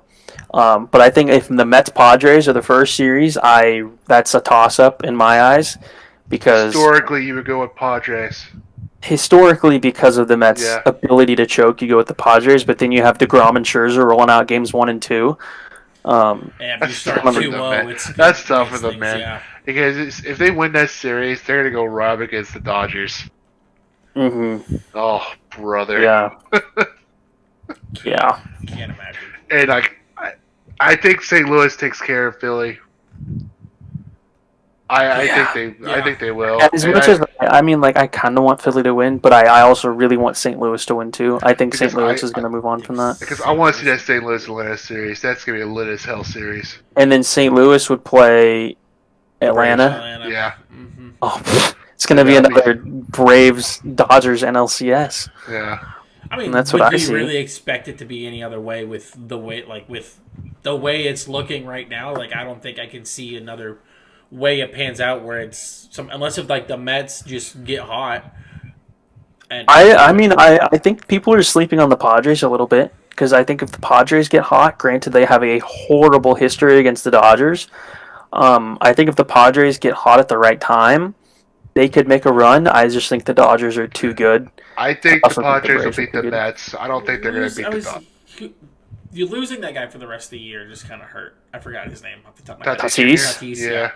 Like I said, I'm not as big of a baseball guy, but losing Tatis for the rest. If you had Tatis right now, this would be a very different story. I'd be saying you guys could easily go to win a World Series right now. But you without him, sure you can probably beat the Mets, but you're talking about going up against the Dodgers without him. That's just kind of tough, dude. I would bet the Braves are gonna go back. I think the Braves will. I could see it. My bet. I mean, and they've got it right in terms of contract structure with a bunch of guys. They signed Ozzy Albies to this it's not big money, but it's a duration thing, and the players love playing there so much that they'll sign it. They signed Austin Riley, I think, or Michael Harris. They signed Michael Harris, their prospect, to a 10-year deal worth. It wasn't even a lot of money. It wasn't even a lot. It was 10 years, $200 million. Something like that. It wasn't a lot of money, but what I understood is that there's another $200 million in incentives. It wasn't a lot of money for a superstar player. But I mean, I just feel like they're doing contracts right. Because they have the talent to repeat. It was. There was one of the all-time greats where his career earnings was $1.8 million or something like that, and they said with that deal that was made, if this guy hits all of his incentive bonus, he would make that amount of money every 11 days. That's nuts. That's asinine. I don't know who it was. That's nuts. But yeah, I'm thinking Braves Dodgers championship series, unless unless the Mets get hot, but it's the playoff Mets. The thing, like the Mets have the pitchers and like they've got some decent hitters, but like man, it's hard for me to bet against. You know how thankful I am. I feel that this is not like the Cubs talk. Like, everyone would be like the same way. Mets now.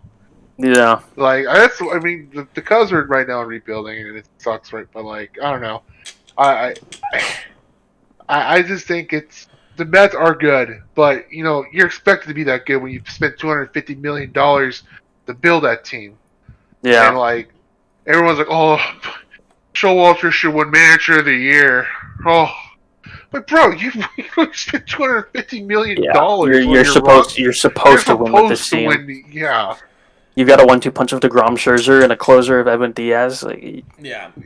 Even that alone. Yeah. I think the biggest, like, nothing that we've said about the NL so far surprised me. Like, when I was looking at this, like, being like, man, I just would kind of expect Dodgers, Atlanta to be the championship series. I look at the AL and I'm like, I mean, are we saying Yankees Astros is kind of what we expect to be the series? My thing with the Astros, I can't trust Dusty as the manager. My sleeper team of the AL is the Seattle Mariners. Yep. Bingo. They are fun.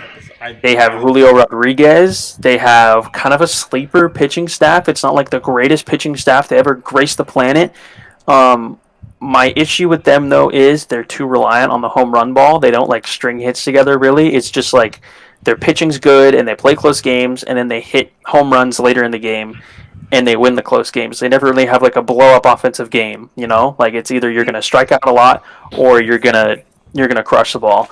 But going against Toronto, I think it's going to go 3 games, personally. Yeah. I think Seattle could sneak it out. I think they could get it done. And then the winner of that series, who are they going to play? Were they going to play Houston? Houston? Yeah. If Seattle's got a chance, and granted they don't have a history against Houston, it's similar to like the Padres-Dodgers thing, where like the Dodgers or the Houston Astros in this instance would be the Dodgers. Jesus. Seattle would be Padres. Houston would be Dodgers. Yes. I just couldn't put my words together. Yeah. It's tough, but I just want to see Seattle get a home playoff game. That's all I want to see. Houston's legitimately a good, but like Dusty has made. He just seems like a guy that just makes some boneheaded decisions when it comes to his team. If Hinch was the manager, I was like, dude, no questions whatsoever. It's Astros all the way to the World Series. With Dusty, it's kind of sus because I don't know. You think he'd like overmanage, tight points in the game and end up losing the game? I mean, they won 105 games, but I mean, none of them are obviously like as high leverage as a postseason game. Yeah. But yeah, I mean, I think if it's like a 5-game series with Seattle, I'd be kind of stressing myself as an Astros fan. Mm-hmm. Especially if you're going to Seattle where they haven't seen a playoff game in God knows how long. And then, like, you think if Seattle, hypothetically, if Seattle were to take 1 in Houston and it's 1-1 going back to Seattle, like, you don't know if you're going back to Houston at that point. Yep. Like, so you've got a fired up Seattle. I don't know. Yeah. I think Tampa. I think Tampa takes care of Cleveland. Please, I fucking hate Cleveland. I think Cleveland, yeah. Tampa takes care of Cleveland, and then the Yankees just dismantle Tampa. I'm sure. No. Tampa's had the Yankees number. Yes, exactly. I think Tampa could upset them. I would. There's a possibility. I mean, like the thing is like the AL. I just feel like it's been like predominantly better league this year. I don't know. I just feel like the more competitive league. Yeah. The National League's been the more top-heavy league with the Braves, Mets, Dodgers. I mean, shit. Baltimore had a run there for a bit, probably too. They're going to compete in the next 2 years here. They're, but man, we all know who's not though. The White Sox? I was gonna say, yeah. Dude, I can't believe that. The White Sox went from like last year after the COVID season, went from like, yo, the White Sox got something here, man. Everyone should be worried about the White Sox. And then Tony La Russa just came in, just took a big shit on it, and they've never been the same since. Yeah, I don't know. Those AL series could go either way, but I wouldn't be shocked if Seattle somehow gets to the World Series, but like I mean, So I think it'll be. they need to get hot. Yeah. Which, I mean... But also what you guys are saying is the AL, it's so up in the air. Because, like, it could easily be a Tampa-Seattle ALCS, or it could be a New York-Houston ALCS. Well, yeah, it's like you see the top dogs, and you see Houston, and you see New York, but you look at New York, and you're like, they started off great, but the last, month and a half, month or so, they haven't been playing... I mean, up to what they were doing earlier. I mean, Tampa almost creeped up to almost take the lead in it, I think. Yeah, but Tampa, you look at Tampa now; they're 2-8 in their last 4 games, or in their last 10 games. They've lost 4 straight, and you're kind of crawling into the playoffs against the Guardians team. That, I mean, they're an under the radar. Did I say? Yeah, I don't know, it's stupid. It's like an under the radar 90-win team. Yeah, well. But granted, they're playing the worst division in the AL. The worst division. So. I know. I think it's the worst division. Baseball. Don't even just drive that through my heart right now. Yeah. Yeah. I don't know. I think it'll be. If I was betting, I would say Braves. You know what? Screw it. Mariners. Yeah, there you go. I think Braves. That would be like the battle of teams that are building something.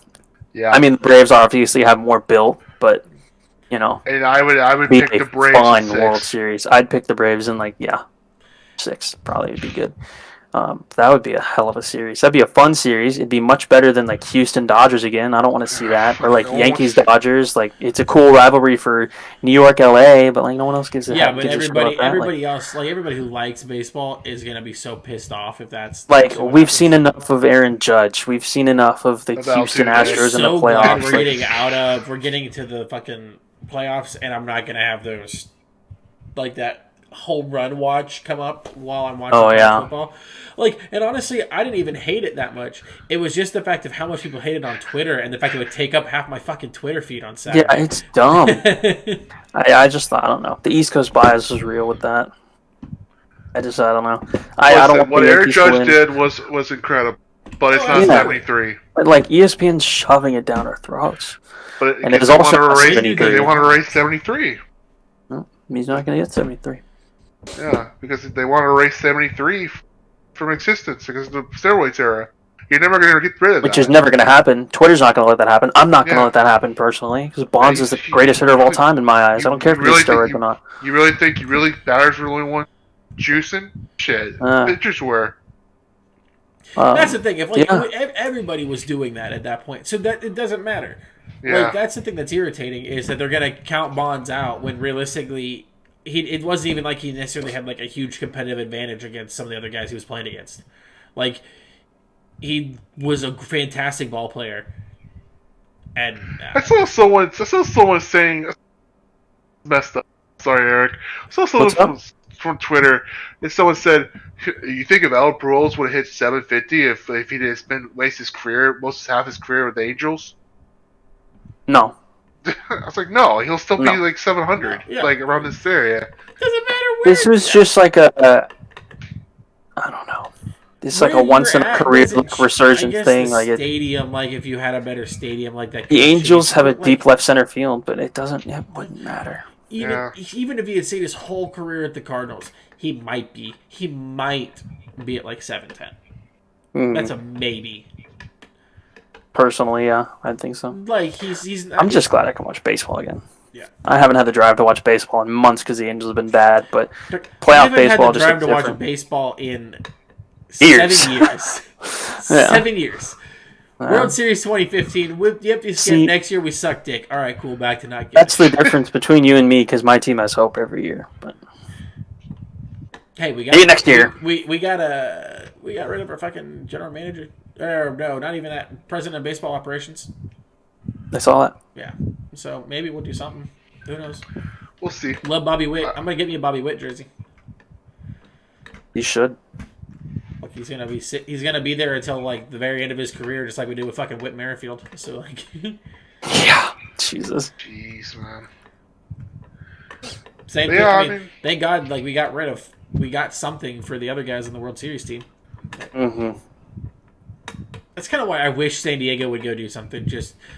Except Hosmer's not in San Diego anymore. So. No, I thought that was really bad. I mean, it was tough.